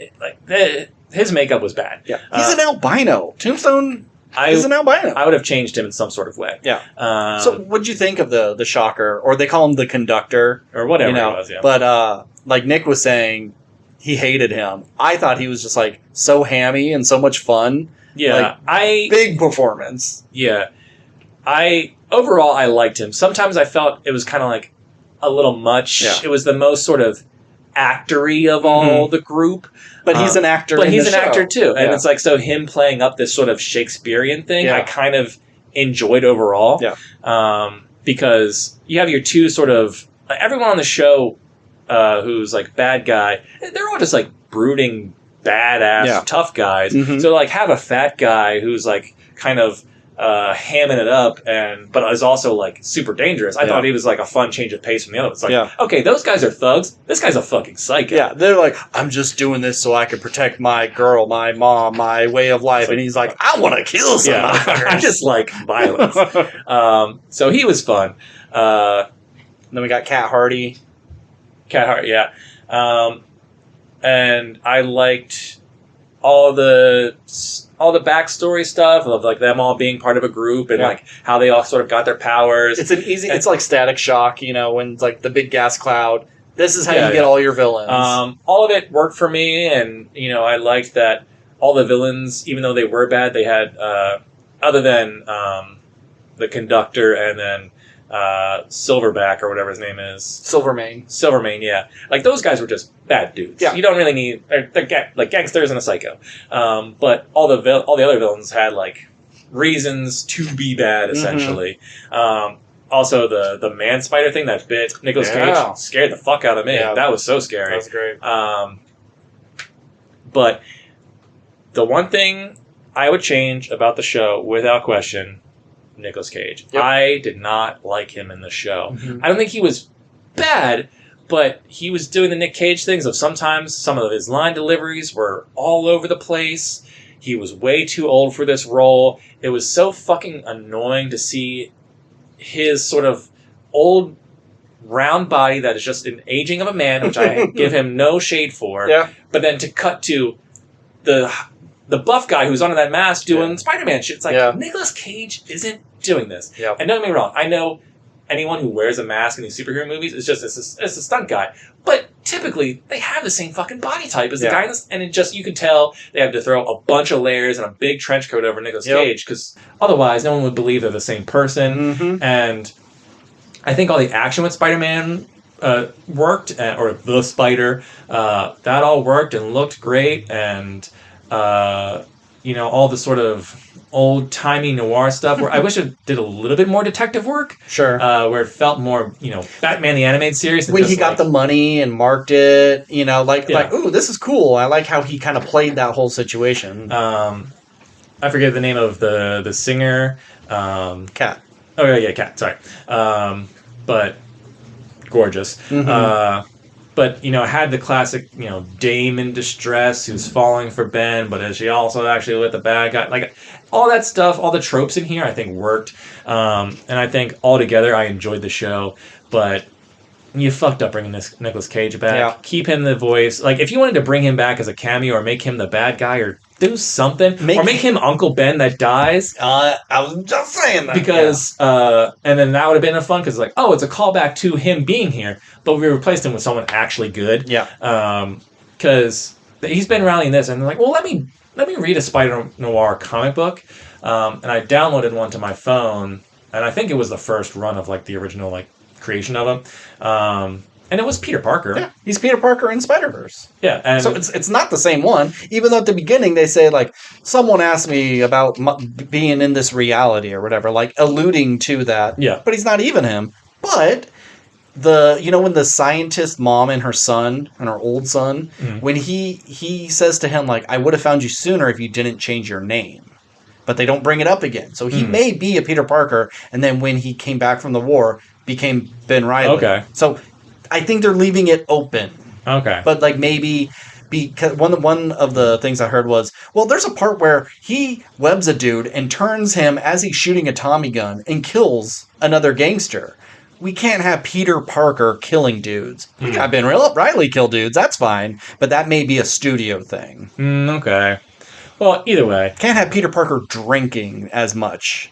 But we could have Ben Reilly do it. It may be one of those things. Like, right. Like when Wolverine and X-Men Origins, they had rules about him smoking. You can't have him actually smoking a cigar. He could be chomping on it, but he can't be smoking. He can't be lit. He can't be lit. Well, that's dumb. But either way, I think the show could have been a pretty high B plus for me. But it's just kind of like a B minus, mainly because of Nick Cage. Yeah. I think just recast him, you could have had a really great show in your hands. And if this show, I don't know how this show did in terms of like metrics, or if this was a one-off, or if they're like, oh, this is doing really well, we want a season 2. I think it got renewed. I just don't want to see Nick Cage again. Yeah. And once again, not bad, just not who I want. And they can maybe do the thing, like, there is a Wolverine noir. There's an Iron Man noir. Like, maybe they can bring in other people, or they can say, like, Miles Morales noir. Like, they could bring in other Spider-Man now because Nicolas Cage ain't getting any younger. Sure. So if they want the show to continue, you do the Spider-Verse thing where it's like, yeah, you saved Ben Reilly and he got his blood in your eyeball and now you got Or spider powers. the spider creature from the camp just got out. That one never got killed. And it's been running around and it's like an urban legend. Did they kill it? I think they shot it in the head. They did shoot it in the head. Okay. Well, yeah, the blood fusion. I was in a car accident with Ben Reilly, and we had to do a blood fusion. I was the doctor that helped him, and I gave him my blood and yeah, whatever. I'd like to see a version where, because it's not like he can heal fast, like him going into the spider thing. When he's damaged, he curls up like a dead spider. It's a funny bit, but it's also like so kind of fucking stupid. Yeah. But he is like, he can die if he gets hit with bullets. Yeah. So I would like to see a version where like maybe he goes to save a kid, or like a younger person, he can't get out of the way fast enough or something. Yeah. Takes a bunch of like Tommy guns to the back, bleeds all over this person he saved, and then just from like that amount of blood and open wound and whatever, like he dies saving a kid, and then that kid takes on the new noir identity. Yeah. Then that's how you write Nicolas Cage off. Yeah. Dies a hero. You get the new Spider. And you can keep him around as being a voice in his head, like, oh, now that I have your blood in me, that spider sense is the voice of Nick Cage going, look out, kid. That was pretty good. But his like old timey voice got really like everyone's just speaking normally, and he's like, "Yeah, well, let me go shit." And like, okay, you're not pretending to be this guy, but that's how you're acting. And then when he's pretending to be another guy, like when he's trying to get into his old apartment, and he's got like I'm the janitor, and he's doing that goofy voice, like, oh my god, Nicolas Cage, you're so embarrassing. And then I think it's the last episode or the second to the last when they're waiting for the spider to show up in the club, and all the villains are just kind of sitting around with Ben Reilly, and Nicolas Cage does something where he's like saying something, and then he goes like, ugh, and he makes a weird face, and then Silvermane like impersonates it back to him a little bit later. I was like, what the fuck was that? That was so weird. Honestly, that final episode when he's like talking to Silvermane on Lagoons, I think that's the best acting in the entire series. That was really great. I think he was really good in that scene. But yeah, everything else is just and it's all. And I know it's a comic book thing of J. Jonah Jameson, like, oh, I'm gonna get him because oh no, that's not it. It's like, oh, Peter Parker, he must have some connection to the Spider because he's always to Spider-Man because he's always taking his photos, but no one ever like made the connections. Like, maybe Peter Parker's just Spider-Man, and you got this guy who's just like, oh yeah, I know the Spider, I can call him on the phone, but he doesn't really listen to me, and it's just no one ever believes. It's like, well, if you're the only guy who has a connection, why do you have a connection to this guy? Yeah, that's right. Maybe we just investigate. Let's just shoot this chick right here, and maybe you wouldn't allow that to happen. Yeah, that was a great scene. Yeah. So a little silly, but the whole concept is silly. Yeah. So Spider-Man Noir, I liked it. Yeah. I would watch season 2, but I need some improvements. Okay. I'll be really quick on my last thing. I saw one of the other new releases this week. I saw The Furious. I also saw The Furious. You did see it. I saw it last night. This is the movie I came home and immediately went to theater. Okay, cool. So, this is the movie I've seen most recently. Okay, cool. We're at an hour and 20. And like I can talk about my next two quick. And I'm in no rush, really, because I have things to say about Disclosure Day. So there's maybe a longer episode, but we don't need to talk a lot about The Furious. No. Because The Furious, it rules. It's Furious, great. Fucking sick. It's awesome. If you like martial arts, if you like seeing guys get beat up with hammers and hanging from moving trucks and ice block heads getting kicked off, like this is the movie for you. Yeah. Very violent, but not like grossly violent. Not until the end. Like I heard like it's a bloody good time. In the first half, I'm like, not really. Not really, yeah. And then it just, once the bad guy kills all of his like bad guy compadres, like, oh, there it is. Yeah. And then it just gets a little more bloody after that. But I thought it was going to be like hanging people by their guts and using limbs to stab other people. Because this movie has been compared to The Raid. Yeah. Obviously. Yeah. There's actors from The Raid in this. It has a very similar sort of fight choreography. But those movies are like very grossly violent. Yeah. Where this, not so much until like near the end. Yeah. But it's just a story of a man who has his daughter kidnapped into the child trafficking, and a man who lost his wife because she was investigating said trafficking. They join up together and, fuck Kick up some. everybody's ass. Yeah. And it's like, what's more to say? It's hard to say, like, oh, you remember this part that I liked? Because it's so damn fast and everything moves at such a clip. Movie flew by. Yeah. I think it's like an hour and 45. Yeah. And it felt like 60 minutes. Yep. Because it was just go, go, go, go. And usually that can kind of hurt your movie because like you're just throwing so much action at me. I'm not getting story beats and time to or I'm exhausted. I'm exhausted from watching it, or like I'm not invested in what's going on. But like I like the two leads. I mean, it's bare bone minimum character work for sure. Yeah. But in this kind of movie, you kind of don't care about that because you're coming for the action, and it just everything for me worked. I think there was some CGI that did not meet the standards. It was pretty weak, but it was so minimal that you just kind of forgot about it. Mm-hmm. And this is the problem I have with all these kung fu movies. The amount of damage some of these people take, I just wish, especially in that last fight, it went on so long. I was like, can they just take a moment to go, hey guys, 1 second. And they all just kind of like hunch over and go, like, let them catch their breath and like, you guys good? Okay. And then go back into fighting. I would have loved just a single frame of that. Something, wait. And like, relocates his finger, it popped out of place. I'm like, okay, now let's go. Yeah. Little things like that. That'd be nice. When it comes to like backstory for these characters, for the reporter, I don't remember anybody's names, but the reporter, you pan over a picture of him and his wife hugging, wearing karate gis. That's it. That's all I need to know. Now you know she knows how to fight. She knows how to fight. He knows how to fight. And that's great. But when it comes to the father, it's like, how did you learn all this? Oh, you don't know. Until the very end, like, will you tell me your story, Dad? And like, okay. And then we just kind of move away. And I know that's kind of the point of like, it doesn't matter how he knows. But I wish it was all he had to say was like special forces. Yeah.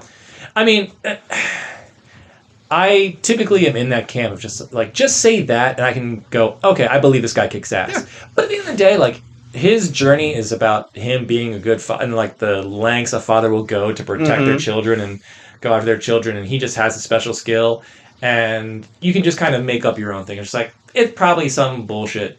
He was in the military special forces. Yeah. I don't know what would make him mute or was he always there's. Yeah. Well, whatever. They mentioned like he had a head injury. Oh, okay. Yeah.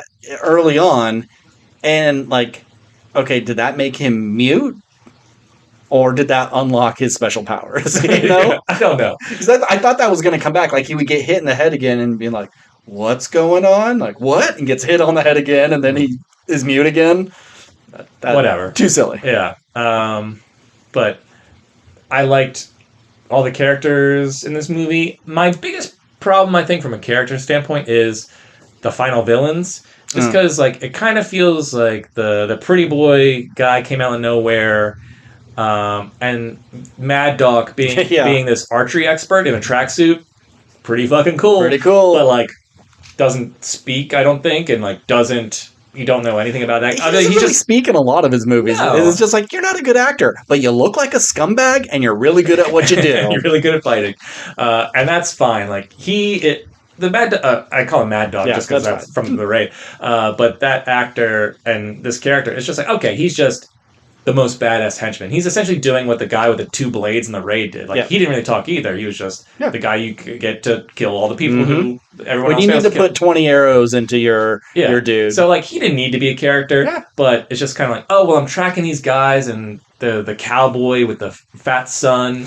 Like, those are the bad guys, but actually it's the corporate guys over here. Yeah. But then he kills all these corporate guys, and now he's the final one. And it's like, okay, so he's the final bad guy, but I'm like, who the fuck's this guy? I wish there was a little bit more with him. There was one scene I could tell. It was after the ice fight. I was like, okay, I think this is the time I can go to the bathroom. And as I'm getting up, it's like a shot of a palatial estate that we see at the end.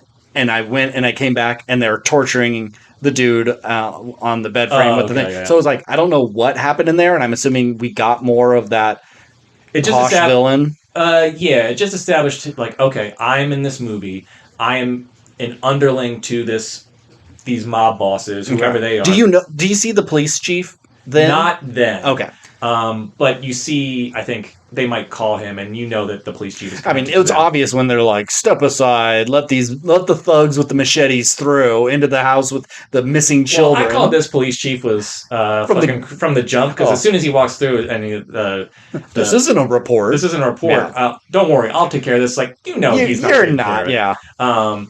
Yeah, and I don't know how this country works. It just said somewhere in Southeast Asia. It doesn't actually give you a direct country, but it just from like this might not be a police report, but this guy clearly like can't speak, so get someone who knows sign language and take his fucking report. Like, what are we talking about here? Like, the guy's got a couple of scraps. Yeah, and the fact that these people are just like, hey, buddy, step aside. Your daughter can wait. It's like, someone just talk to this guy. Yeah. That was infuriating, but whatever.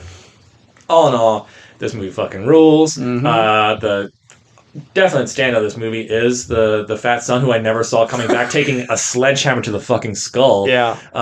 Anytime he did his like headbutt flying thing, I love that. Oh yeah, it's just like watching.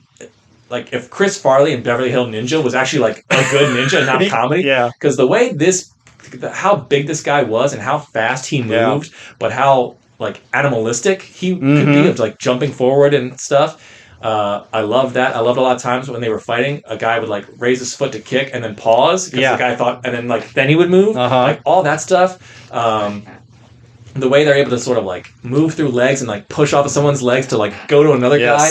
Like, there was the legwork in this movie was the standout. There was incredible legwork throughout this entire fucking film. There's like a lot of scrambling where like we're all tied up together, but if I put my foot here, I can push this way, but then I'm going to flip over your back and I'm going to push this way. There's just a lot of like just taking whatever opportunity to get better at that. Like, there was one time where it's like the big guy's like back to back with someone and he's throwing these back elbows trying to get him. It was just like so inventive with every little move. And don't be wrong, a lot of it was just outright silly. Oh yeah, but all these are. It was fun. Like, there's a part where they're like he's combining all these guys into a pile and then like does a move and then they all crumble like a bowling pins or whatever, like dominoes. Like that was fucking cool. Yeah. What was the one part? Like he's in the pit and he's fighting guys and they're stacking on top of each other. Bigger men, like that wouldn't happen. No, but it's still just like cool hitting visual. them with hammers and stuff. There was one I want to talk about. Now it's left my brain. Give me 1 second. The ice warehouse fight. I mean, that one was the pallet fight where that pallet made me furious. It's like, well, you have all these goons come in, and you're like, okay, this is going to be like a, the protector scene where they're all fighting on the different levels, or they're going to take on just all these guys, Crazy 88 style or whatever the fuck it is. And it's just like, oh no, we got them in a small narrow corner, and they're all like hacking away with machetes. Yeah, but there's like gaping openings in this pallet. Why isn't anyone just stab it? Stop chopping. Yeah, it drove me insane because it kept going from this fight that we're not actually really seeing to the kids who are escaping and cutting to the police officers who are trying to like decide if they're going to go in or not. And it's just like, are you guys going to use this pallet to do anything cool? Are they not trying to stab through the thing because they're worried like they're going to you spin it and disarm a bunch of guys. Something, but it's just like that pallet thing drove, like, that was the worst part of the movie for me in terms of like action scene wise. Yeah. Because it just seems like a waste. Yeah. Because it's just like, oh, well, we can't fight all these guys, so we'll hold them off here like 300 style, but you're not really doing anything. Like, but man, if it was him driving through them on the motorcycle while the daughter is like using a pipe to knock them. Like, there's so much cool fucking shit in this movie. Yeah. This movie rules. I would bet money that's going to be my top 10 of the year. I hope so. I can see this being, like, it will be there, and then I'll remember, oh, yeah, what about this? Fuck, something's got to go. Is this really a movie, or is this just a fun time? Yeah. But, sometimes that's all a movie needs to be, but when you look at story aspects, character aspect, it's pretty shallow, and it is just a showcase of amazing martial arts. I saw some people talk about the ADR and like the dub in this is really bad. The dubbing didn't bother me because like it bothered Nick. It fluctuated between like English and whatever, Thai and Chinese, whatever it was. But none of it ever bothered me for a second. The sound design for this movie was atrocious at times. Like, some of these hits sounded like so loud and heavy it seemed ridiculous. Yeah. It was just some of the action scenes I would have like bumped down the sound a little bit or like chose a different sound for some of the They kind fighting. of do that heavy hits, yeah. Because some of it was just ridiculous, Yeah. and that fat guy should have died. And I say fat, like he's not a grossly That fat. big boy. I just don't know how to better describe him. The big boy, The big guy. You take a sledgehammer to the head like that, he should have been dead. Yeah. It was ridiculous. He woke up like 8 hours later. He's like, well, gotta go deal with those guys. Yeah. But that final fight dragged on a little too long, but I liked all of it all the same. Yeah. A minus. I had a blast. Yeah, I think I gave it a B plus because it's hard to give a movie with no characters or thin characters and thin plot, story, something as good as like an A. Yeah. But still, hell of a time. Could have been. I have to look through the list of movies this year, but probably the most fun I've had at the theater. And just like I went in wanting something Raid like, I got something Raid like, and had a blast. The Raid movies are better, but this is fucking a good time. Yep. You said you got two more before our big one? We talked longer about that. Not two more, one more. One more. And then our main one. I watched Backrooms. Oh, you did? Yeah. Wait. So that means you haven't seen Obsession yet, have you? I've not seen Obsession. Okay. Are you going to make an effort to see it? I'd like to. It's like there's a good chance it will stick around. Yeah. Even though we have like big movies, like we're the start of the summer season, but because it's only doing so well, but once it gets to that 6th week, it may drop down to one show. I'm going to try and see it this week. Okay. Yeah, it just depends on how things line up, whatever. Me and Nick did not talk about Backrooms or Obsession because I wanted to talk to you about it. If I was at a theater that had Obsession or Backrooms, I would have picked Obsession. They didn't have Obsession, huh? So I was away out of state recently, and it was either drive an hour to the city where they had big theaters or drive to the local cinema, which was 20 minutes away, but it only had 4 theaters. So it was playing Masters of the Universe, The Backrooms, Disclosure Day, and I forget the other thing. Okay. So just a small theater, not affiliated with Regal or AMC. You had to pay for a movie? I did, $7 a pop. But it was great because they played one trailer and then the movie started. Beautiful. And I was like, I can't believe this. This is great. And because it was a small theater, I didn't know how the thing worked. I showed up on time. It was like, here's a commercial for whatever. War.gov. Here's the trailer, and then here's a let's all go to the movies, and the movie started. Okay. If the movie started at 5:00, by 5:07, you're watching the movie, and I was like, awesome. So anyway, but I did have the opportunity to see Backrooms. What a movie to try and describe to somebody. This movie is weird as fuck. Yeah. But I was entertained the entire time. I loved the color of this movie. Everything was so bright and color-filled. And when you get horror movies, typically you get none of that. You get hokum, or where you can't see anything. It's dark or gray or blue, and that's it. But I loved how vibrant this movie was. It's not a scary movie, but it's eerie and uncomfortable. Yeah. And being in the back room was like you'd be so curious to explore, but also so terrified because like, how does this thing exist? I'd get lost in there. I'd be like, I mean, the second I see someone get eaten, I would never go back in. Sure. But I'd be like, well, what's around this next corner? And I'd see a crazy sort of architecture thing and be like, okay, I got to keep going. And then I'd lose my way and die in there. The cinematography, and I mean, I imagine so much of this movie is CGI. You just can't tell because it's blended seamlessly through. I mean, I don't know how much they built the back rooms in like an old stadium where it was just like 30,000 square feet of back rooms. Okay, I did no research into making this movie. I think the only CG is it's like the seagull. Well, sure, but the pirate. No, well, obviously the pirate, but no, I think he's practical. That giant gaping where you could see, it was like a hollowed out building and stuff sure. like that. Yeah. But I don't know, whatever. However they did this, it looked incredible. Yeah. And so creepy and so weird and left you with so many questions, which I can see. But, and I, of course, went online to see people's interpretations of like the ending. But did not expect to see Mark Duplass in this movie, so that was kind of nice. Yeah, nah.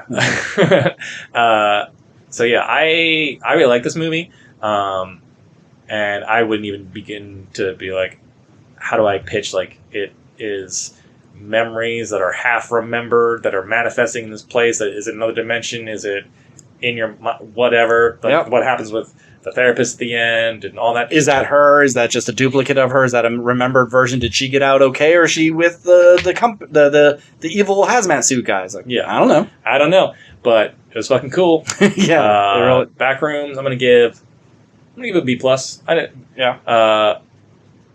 Yeah, I'll go B plus as of right now because I enjoyed it. Mm-hmm. It tickled my horror creepy vibe, but it wasn't like outwardly scary. Although that Christmas tree room, terrifying.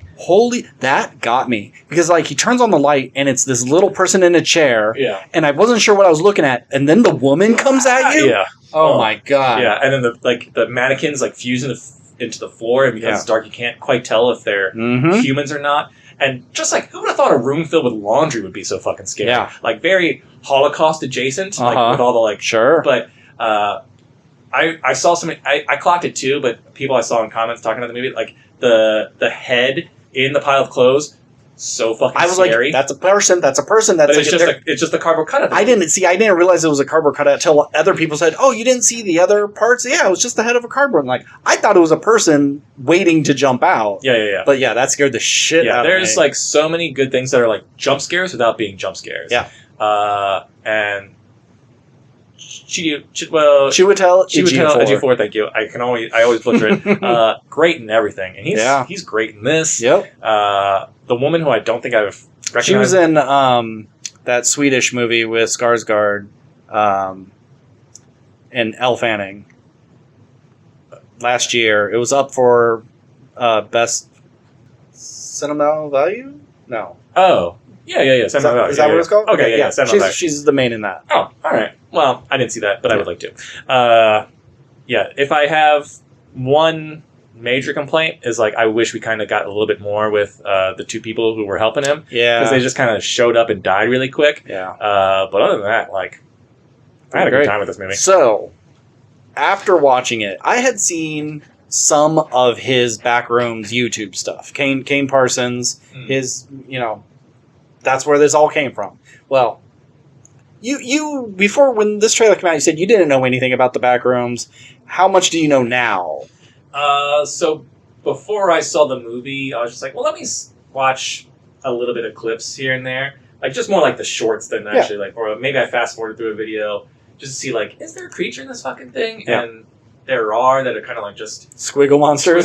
Yeah, which I kind of like thought they were kind of creepy looking, but also like they also look kind of dumb. They look kind of stupid, but I think you can make it work, and I'd like it way more than Pirate Clark. Yeah. But I get why it's there, so...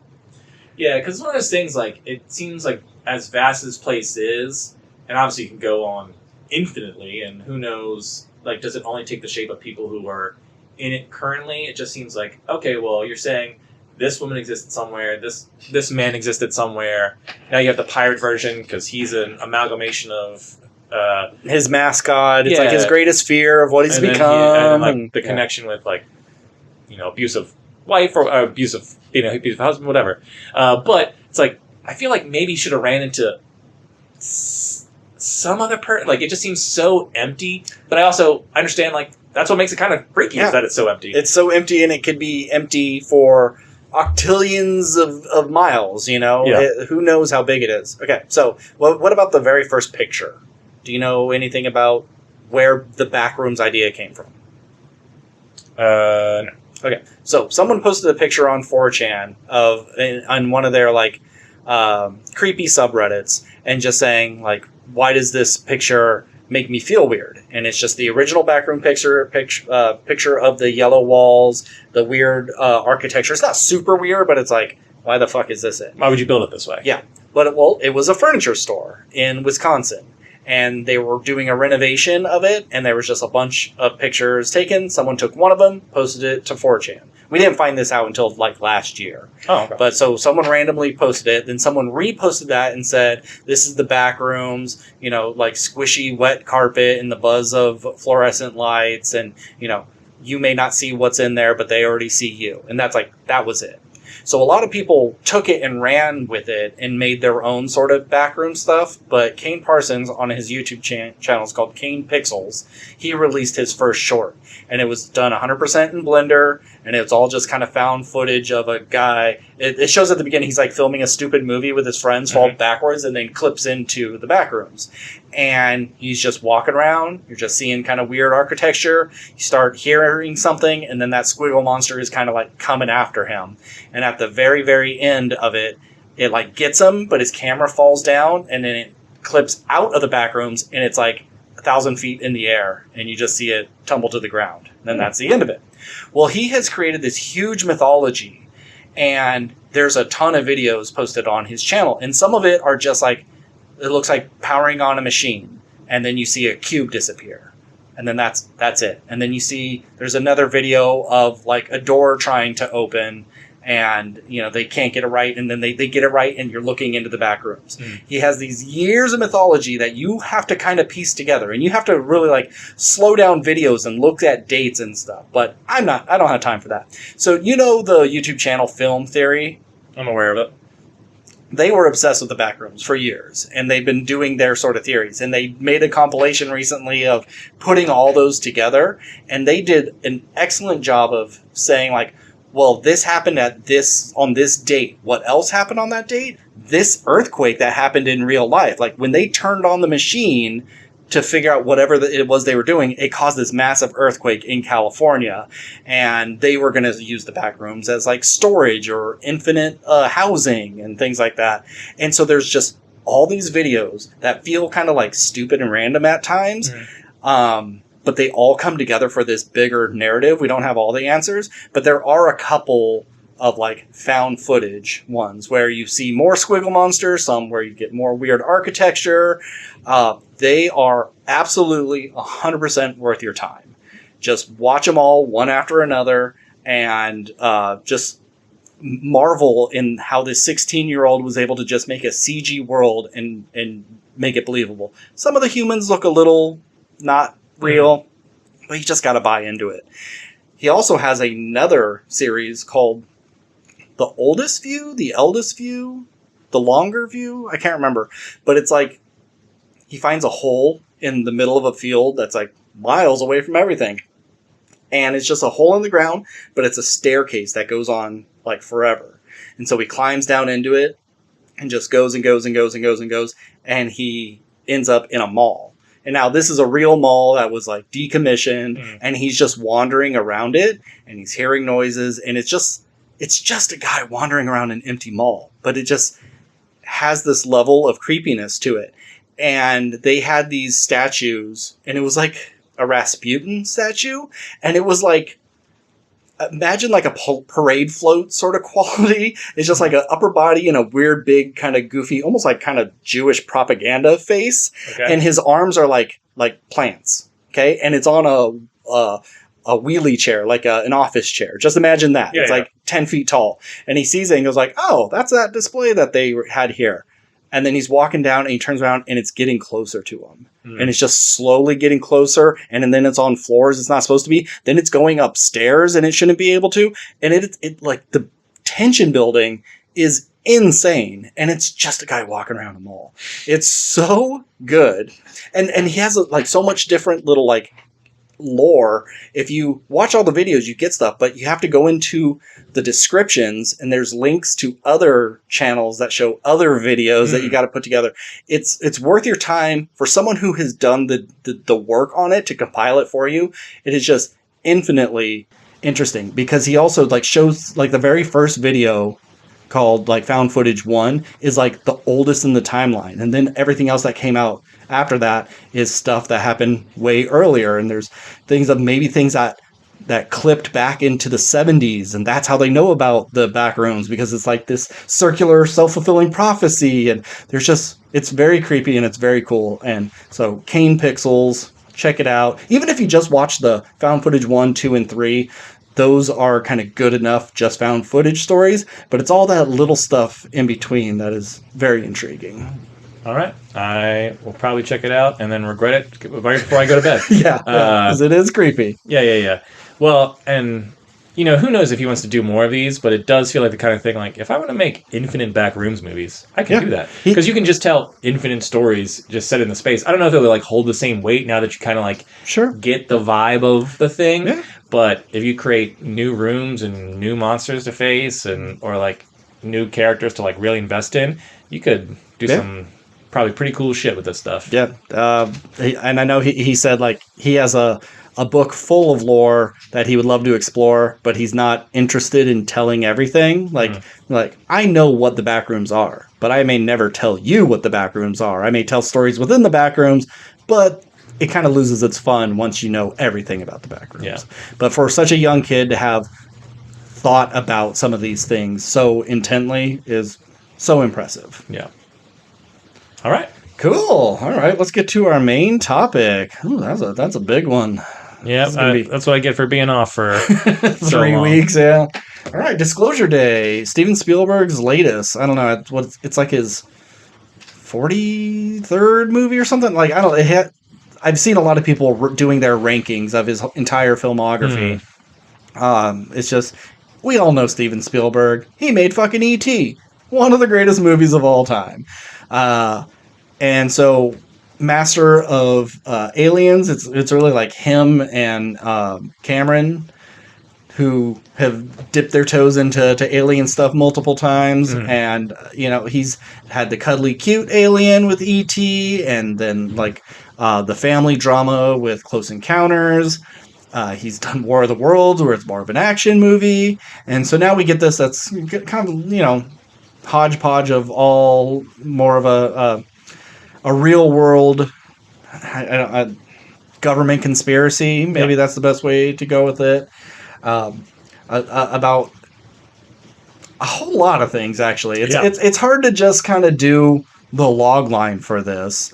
I'm really interested in how you feel, because this movie seems to be very divisive with people. What did you think about it? I'd say altogether I liked it. I'm a huge Spielberg fan, and I think it's always nice to see him kind of like back in his wheelhouse. And I think it's so cool to see someone of his age still like doing this shit and making these big budget, fairly entertaining, like big concept idea movies, and making it like for any sort of major audience to come in and like more or less have a good time. And I think Emily Blunt's really good in this. I think that there is some, you have some classic kind of Steven Spielberg camera movements, but still seems like he's trying new things, which I like. And, I think there are some very cool ideas that I don't think I've really seen before, but at the same time, by the end of it, I was just like, okay. And I've tried to gather my thoughts on it, and it's just one of those ones where it's like I just have so many more questions, and because all I heard was that this movie is a movie about empathy, and like, it's got like more hope to it. And I kind of get where you were like throwing that in at the end, but it also didn't feel like, because it just got there at the very end, well, what does that mean for the grand scheme of things? So I gave this movie like I want to say just a B, maybe a B minus, but I'm going to go B, because I kind of wanted more, but I wasn't disappointed in what I got. I'm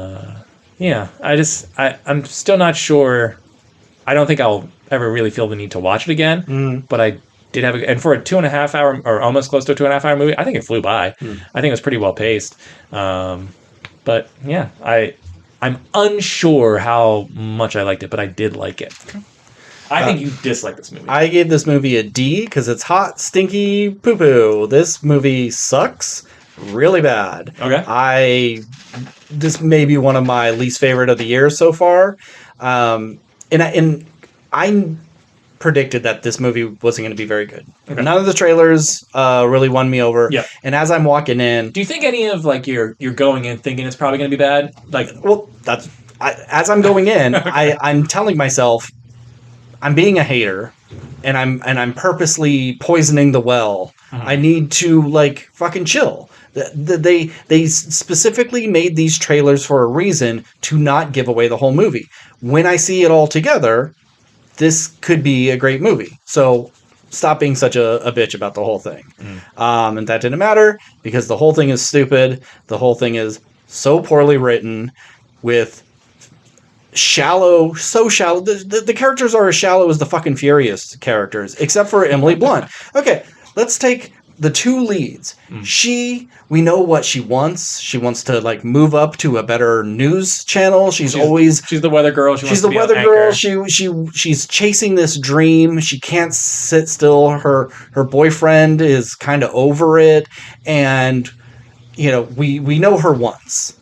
And then we have Josh O'Connell, who is like he needs to release this information. He's been turned by one of his co-workers, and he needs to get it out there, and he has a girlfriend. And that's all we know about him. He doesn't have much of anything to him, except like, oh yeah, I guess both of them were abducted as children, and given these superpowers. Okay, but there's nothing to him. And then Coleman Domingo. He's the guy that's, spearheading this whole thing. We don't know anything about him. Colin Firth. He's the bad guy. He misses his wife. Like there's nothing to these characters. And so I don't really care about anything that they're going through. And then you have his girlfriend character and like, oh, she used to be a nun. She dropped out. There's this whole talk about faith and what this is going to do to humanity and everything. And they don't do anything with it. This movie ends where the movie should have began. That whole Disclosure Day should have been within the first half hour. We are worried about this agency is like, we got to stop them. They are going to throw upheaval of the world right when we're in the midst of World War III, which I guess we are. We don't really know much about it except for a couple of news clips and everyone mad buying stuff at a gas station. We don't know why we're in World War III. I think we're just supposed to assume, Korea's bad. And then they release this, and the bad guys are just like, all right, I guess we're here. We could stop this, but nah. Every time they could stop him, put a fucking bullet in his head. They let him go. The first scene, he pulls out the magic crystal, and they're like, whoa, don't squeeze it too hard. Oh, we can't stop him. Shoot him. Just kill him right there. And then take your crystal back. What does that crystal do? We see Colin Firth use it to talk to people over distances and stuff and gather information, but then we see another guy touch it, and he goes invisible. And then it gets evaporated or something, and then comes back. He drops it, but he comes back. Okay, why didn't that happen to Colin Firth? Oh, he's been specialty trained. Why can't you squeeze it too hard? Is it an actual weapon? Oh, we have 3 of them, and we got to get... What do they do? How did you get them? Are those completely reverse engineered from the aliens? Did we take it from them? Like, I have so many questions about this, and it just feels like the premise of, we can't let this information out, because I thought at first we can't let this information get out because if they see us torturing aliens, that's going to look bad on the company, and we're going to go out of business. We'll be shut down. But their whole thing is like, no, we got to save humanity because it's too much for them to know. And I don't buy it. We, in our world, have released information on aliens, and no one gives a fuck. Because we have bigger fish to fry, like a pedophile president, We have other things going on in our world where they release UFO stuff all the time as a distraction, and we don't give a shit. Even if they released aliens being tortured, we don't give a fuck about kids being bombed in other countries. We're not going to give a fuck about an alien getting tortured. Yes, you wheel one out on live TV. That's going to be pretty crazy. That's going to be a big fucking deal. That's going to be a big deal. But when most of the footage that they're showing, I think anybody who saw that would go, AI, it's fake, whatever, let's move on. Yeah, I mean, I get what you're saying. I think the difference between, like, the released UFO footage is just like no one's really pouring over because one, no one really believes it, and then two, the people that do believe it, they were going to believe it anyway. Mm-hmm. And but like, it's just kind of like he said, she said of evidence, regardless of like how quote unquote real it is. But if we all saw, I mean, we would still at first deny. But if like you walked out an alien on national television and had a news anchor talking to it, and everyone's just like, nope, this thing is 100% real. Like, you can go to New York and look through the fucking window, and it's right there. Mm-hmm. Like, unequivocally, there is an alien on this planet. It'd be a big fucking deal. Yeah, yeah. But anyway, yeah. So I get what you're saying, and that is the problem with the movie. It's just there is so many questions that doesn't seem like it's interested in answering. In terms of just like, yeah. So the thing that the little wand thing, what does that thing do? No idea. It does. It can make you talk to people, but you can't hold it for too long. It's alien technology, which I assume they pulled from the spacecrafts. It's like all my questions really, like that thing didn't really bother me until it got to the end where, and like even them not kill anybody really kind of made me go like, okay, well, like maybe it's kind of one of those things where like they're not monsters and they don't want to kill anybody. They don't have to. As long as they get it back, no one's ever going to like. All of this stuff is secret, and the more people we kill or whatever, then maybe the more like bullshit we got to do, and like more things we got to cover up. Where we'd rather just take it, and then they can say whatever they want. No one's going to believe them as long as we get the files back. And you know, at the end, it's just like, okay, it seems so weird that he would just go, we got to this, fuck it, I'm just going to sit here. And like when the other guy's just like, should we stop this? And then he just doesn't say anything. I'm like, all right, guys, and you just watch them all walk out. It's like, yeah, what are we talking about? It seemed that was the weirdest part for me. And it happens multiple times through the entire, like they let him go at the beginning. You're not tracking this guy with a drone or chasing him down instantly. Okay, maybe you can say you can't hurt the crystal thing because it could cause a nuclear explosion if they said that. Yeah, okay, fine. You don't chase him there, you'll get him again. Then when they get him at the farm, like there's one car flips in front of them and they're able to get away, put a rock on the gas pedal, send it over the cliff, and they're 2 feet away behind a rock like, we got them, and then just walk away. And then they're at the hotel. They send the girl out the window and they capture him. Did they not surround the complex? Are they not watching with thermals everywhere? How the fuck does she get away? And then they're at the one of the compounds and she's telling all the people like, oh, I'm your daughter. Oh, I'm your best friend. And going into all their minds, and they all just like back off because they saw someone, you know, from their past. And no one follows them until one guy goes, what the fuck are you doing? Gets a gun and tries to push him into the train and then like misses every shot. And like they're constantly just letting these people go. And then the final fight, we got to get to the end. And while we're here, nothing's really been said. We can just grab them. Nah, let's not. What a bunch of like incompetent fools. I was just like constantly waiting for another twist of like, well, we can't really fuck with Jack O'Connell. Is that his name? Jack O'Connell. Like, because he is actually one of the aliens, and he's in disguise. I was waiting for him to be an alien that didn't realize he was an alien. Yeah, and then it's like, no, we can't do it because if he realizes this, he's going to activate that crystal and start shooting lasers at us. And like, no, it's a crystal that makes you disappear, or can make a house disappear, or at least make people believe they're not seeing the house. It could also turn back on your generators that exploded. And like, what are the rules to any of this? Yeah. So I think it's one of those things where would I like to know what this magical wand thing does? But I kind of wrote it off as just, you know what? Alien technology, we're not supposed to know. Maybe we can't understand. Whatever. And I get what you're saying in terms of there was some things where we've seen so many movies where, and I think we're also very critical where you watch some older movies. All these older movies are doing the same shit of just like, oh, well, they're escaping again and again and again. And it's just like, well, that's how a movie, it's like, yeah, we could write in, of course, no one would ever get 10 feet away because we have drones and thermal. And of course you would surround the thing, but we got to get the movie has to happen and we have to have them escape. Well, no, it's just a back window. We could say they didn't have time. They pulled up because they wanted to surprise them. Whatever. Also, don't show up with your lights on. Don't show up with your lights on. Whatever it is. I agree with what you're saying, but at the same time, it's like, it's movie stuff. But then set it in the 70s. So you can't say, well, where's the thermal technology? Well, they didn't really have that. Where's the drones? Well, they didn't really have that. But it's like, no, it's in our modern day. We need everybody to watch this on their cell phones. So we can't do that. Like, you just make it so like they go, hey, they're getting away. Send out the drones. And he pulls out the crystal and he holds it. And all of a sudden they spark and they fall. Shit, that didn't work. They got away. Like, you got the magic MacGuffin crystal to do anything. Yeah. Use it to get away. There's a part where he steals the cop's car before their dumb little chase, and he's like creeping up like it's a video game. Mm-hmm. He's right behind these bushes and a fence where if they just turned their head, they would see him. See him instantly. Like, I was waiting for him to pick up a rock and throw it, and have them go, huh? What's that? And then they all walk away. Have a little question mark. Yeah, exactly. And then he steals the car. Like, how? These people are absolutely stupid. This is like the worst government. You know, I know they're not government, but worst agencies I've ever seen. Yeah. And maybe you could chalk it up to that. It's like, because they're not the government, they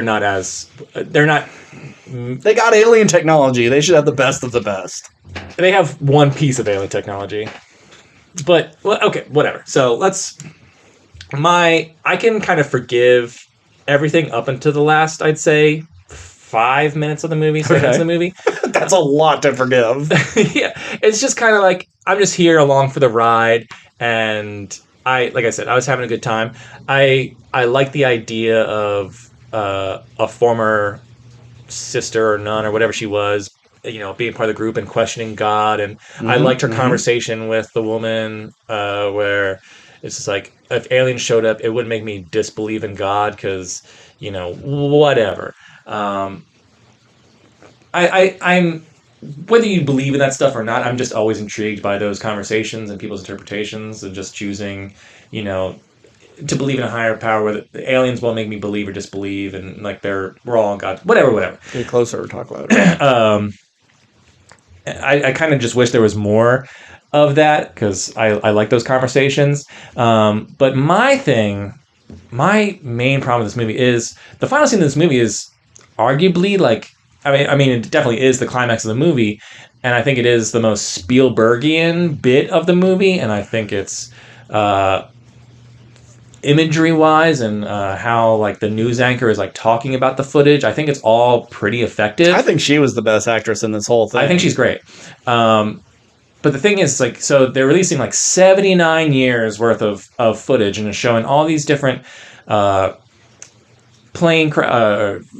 crashes and taking off into the sky, and different times they've run into aircrafts, and you see aliens walking into a tent to like do diplomacy with whoever, and you see live ones that they're taking photos of that they're, you know, not healing, and obviously we've heard the sounds of the torture, which I thought that scene was pretty effective too. Sure.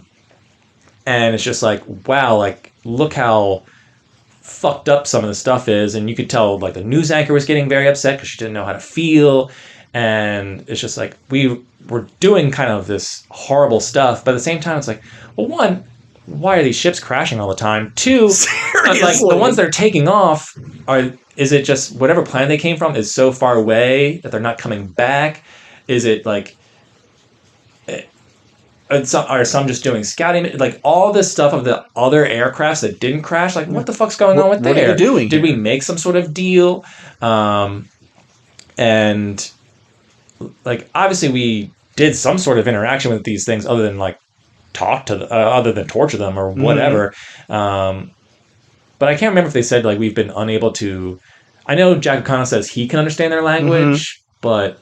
Or they have some archive. I think they did say like they are able to translate it to some degree, or whatever it is. But it's just kind of like, okay, well, the aliens are here. Some left. Some are alive. Like, what are we doing with them this whole time, other than just like hiding them?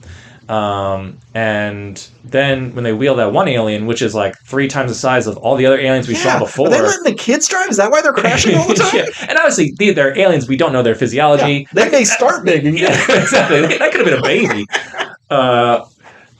they could live for hundreds of years, thousands of years. Maybe they're immortal. Who fucking knows? Or maybe being on Earth is what caused them to get big. They're normally small, but wow, this is way too much oxygen. Ooh, I'm getting so big. Yeah, it's just it just leaves so many questions by the end, and then you just get to the end where the alien speaks to Jack O'Connell and it's like, what did it say? And it's like, all right, Earth, listen. Cut to black, and you're like, you finally get to like the shit you want to get to, and then it cuts away. Mm-hmm. So it's just kind of like you get so excited because usually there's a climax and then falling action where it's just climax and then it's over, and you're like, well, what the fuck happens next? Yep. And I know that's kind of like, why are aliens here? Did they come here? It didn't seem like they were violent, but at the same time, like, we don't know what they're here for. It didn't seem like they were really like giving us much. We took stuff from them to build our technology and advance fast, but like, what's going on here? Was this a diplomacy mission? Was this a like, come help us, our planet's dying thing? We don't know a single thing. All we know is that they came 30 years ago and kidnapped 2 children, gave them special powers. And then this will pay off 30 years from now. But so, and that was the thing. It's just like, okay, this will pay off. Like, do they have some sort of futuristic sight? But even if they did, and they're like, okay, this will hopefully work down the line because we're going to give these powers that'll help us out in the long run. But you also have this technology that can seemingly do much of anything, like can do a bunch of stuff. Why can't these fucking aliens just use it to look like humans and then get what they want? They look like animals. They come to you like... That's how they present. It's like, so because their concept is like too big or whatever, and they speak through the language of the universe, which is math, and like, that's cool. I've heard people like... Yeah. There's all these ideas here that I think are interesting and that I would like to explore. But it also just seems like, well, these aliens could have saved themselves, or they have the power to destroy this Earth, no problem, or whatever. Or maybe they don't want to, and that's part of the problem. It's like, we're a non-violent species. But because we don't know, like, anything, it's kind of like, well, what are we doing with it then? Yeah. There is something here, and like I said, I did enjoy the movie, and I do think Emily Blunt's great, and I think Steven Spielberg is always fun behind the camera, but it just leaves pretty much all questions, no answers, and then it's like, well, why? Yeah. And why did he want to make that? I know he's a writer on this as well, but what about this story needed to be told? And if the pitch is just like, hey, humans have lost empathy, we're so suspicious of everything and always assuming the worst. And obviously, like, if aliens come to planet Earth, I would be worried. Yeah. Because what does that mean for us? What they've invented interdimension or interspace or intergalactic light speed, faster than light speed travel. That's a big fucking concern. Yeah. But like the arrival aliens, they were scary as fuck. Mm-hmm. But they were the nicest aliens in the history of cinema. Other than maybe like Marvin the Martian. Yeah. But, he was kind of domination. Yeah, he's kind of a dick. Alf. He only wanted to eat cats. Yeah. Yeah. Which people would hate more than anything. Would hate, but they were more, it's not like he needed to. It's just that they were a delicacy for him. Yeah. So 30 years ago, we grab 2 kids. We give them special powers. They don't do anything for it. We wait 20 years, and we unlock the boy's power. While he's in college, he can't relate to anyone. He starts doing cyber crimes or whatever, goes to prison. Then we wait till 2 days before this whole thing's supposed to go down, before we activate the woman, and we use a cardinal, and they present as aliens. Is that them using a crystal and projecting it? Or is that like a tiny little alien in her house that activates her? Because it's not a real bird, right? Yeah. No. Okay. Well, but why? It might be a bird. I don't know. See, it's like, you don't know. And like, why are they waiting so long? And like, if it was like Arrival is great, where like the time isn't linear. They see time, time's a flat circle, babe. Yeah. The Dr. Manhattan sort of idea. So like, we find out stuff much later. And like, if it was something like that, that would make kind of sense. Like, well, yeah, we activated her when we needed to because we knew exactly when. But like, did we have to activate Jack O'Connell that early? And was the goal to get him into prison for any reason? Like, what is your purpose with this? Like, he knows the language. If it was, he needs to know the language so he can use the crystals to build a thing so we can communicate with you or something, cure you of a disease, whatever. Like, it make more sense. But it's just like, our big mission is we're going to get you on TV at some point and we're going to just say, hey guys, care a little. Yeah. That's it? Stupid. This movie fucking sucks. And after I left it, I was like, that wasn't for me, but it was all right. And then I just sat with it and thought, and I'm like, well, what about this? And what about that? I'm like, okay, no, this is a C-. No, it's a D+.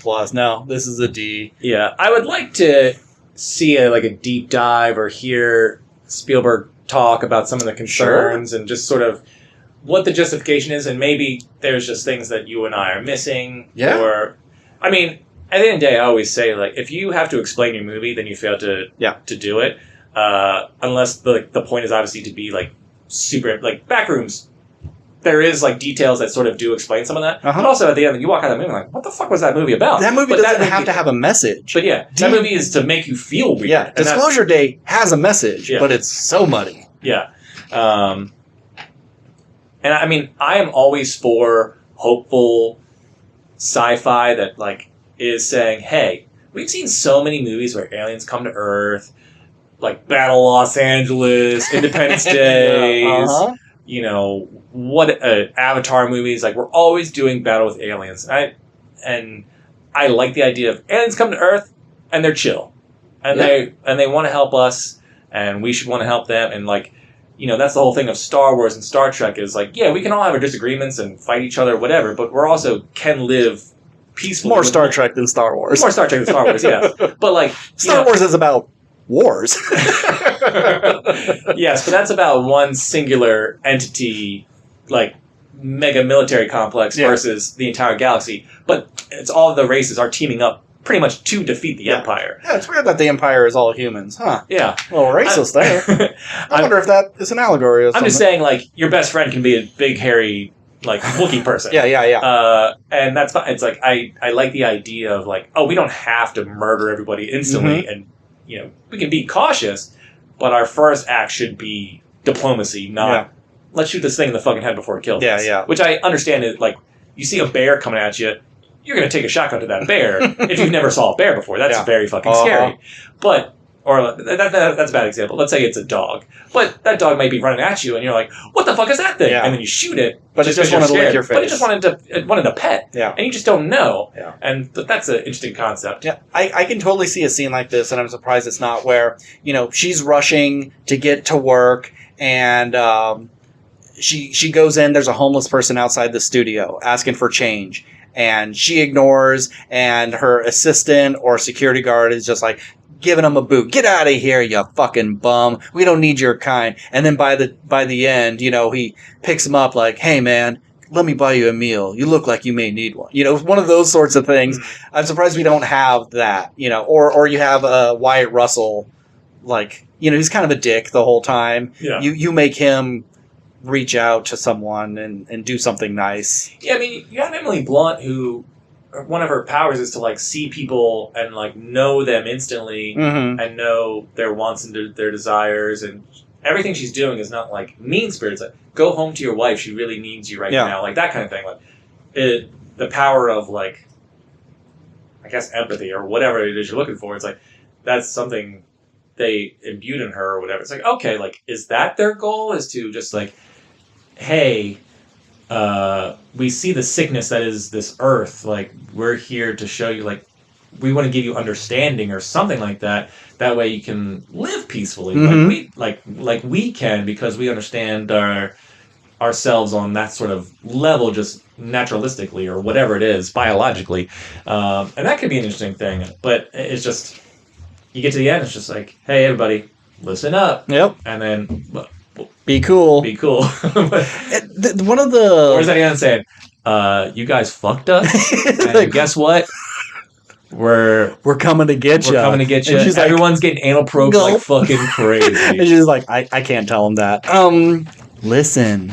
So, there was even a part with, Coleman Domingo's crew.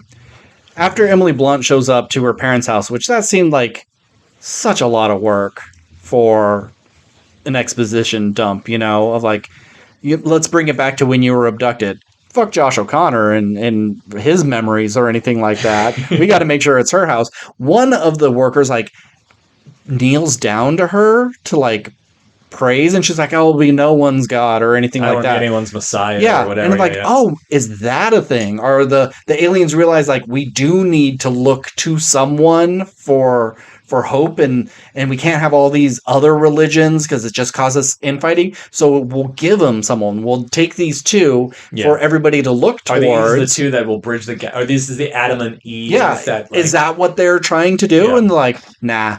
We just forgot to cut that scene because it's dumb as shit and it doesn't make any sense. Like, it doesn't need to be there.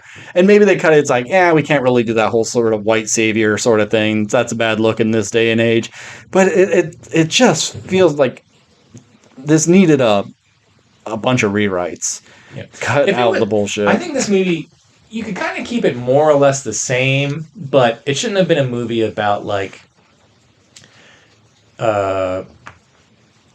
the human condition, and more like maybe here's the two camps of, is the truth more important? Is the truth the most important thing, or is lying more important to keep the peace? Yeah. Like, and who can make that decision? Mm-hmm. And obviously there could be arguments for both, and you can see both, and then like that's the problem. It's just like, hey, either way we go on this, someone could be right or only half right, and then there is no right answer. We could fuck ourselves by telling the truth. We could fuck ourselves by not telling the truth. What do we do? And it's just like that struggle of like, morally, what is the right thing to do? And maybe it's more about that than just like, hey guys, I hope we're all nice to each other from here on out. I hope you learned your lesson because we showed up and you guys just started torturing us. That's pretty fucked up, but you don't really know us either, so you can't really feel too bad. Mm-hmm. I don't know. That might have been a more interesting argument, even though like there have been plenty of movies that I think have tackled about like, do you do the truth or do you lie? But at least that's a more cohesive argument that like why the bad guy is making these choices, and you can go like, that makes sense. Mm-hmm. I see where he's coming from. And the good guy's like, well, we've been told our whole lives to telling the truth is good. But you tell, your significant other that like that dress makes them look fat, that's going to hurt their feelings. Yeah. And maybe they leave you because you make them, now they've just grown self-conscious. Yeah. So is that a good thing? Mm-hmm. Who knows? Yeah. Man, if only this movie like tried to attempt to answer these questions in any sort of way. Well, sorry, Steve. All right, you convinced me. B-. I can't believe you have this in the B at all. Like, if you said, like, yeah, it's a perfectly fine action espionage thriller with a little bit of sci-fi in it, but it doesn't do anything great. We've talked about all the things that it's doing really, really bad, and it's still in a B? Yeah, I mean, okay. Like I said, I think Blunt's really good. She's good in everything, and I was entertained. I think if you start picking apart the movie, yeah, we just talked about it. There are things that I have questions about.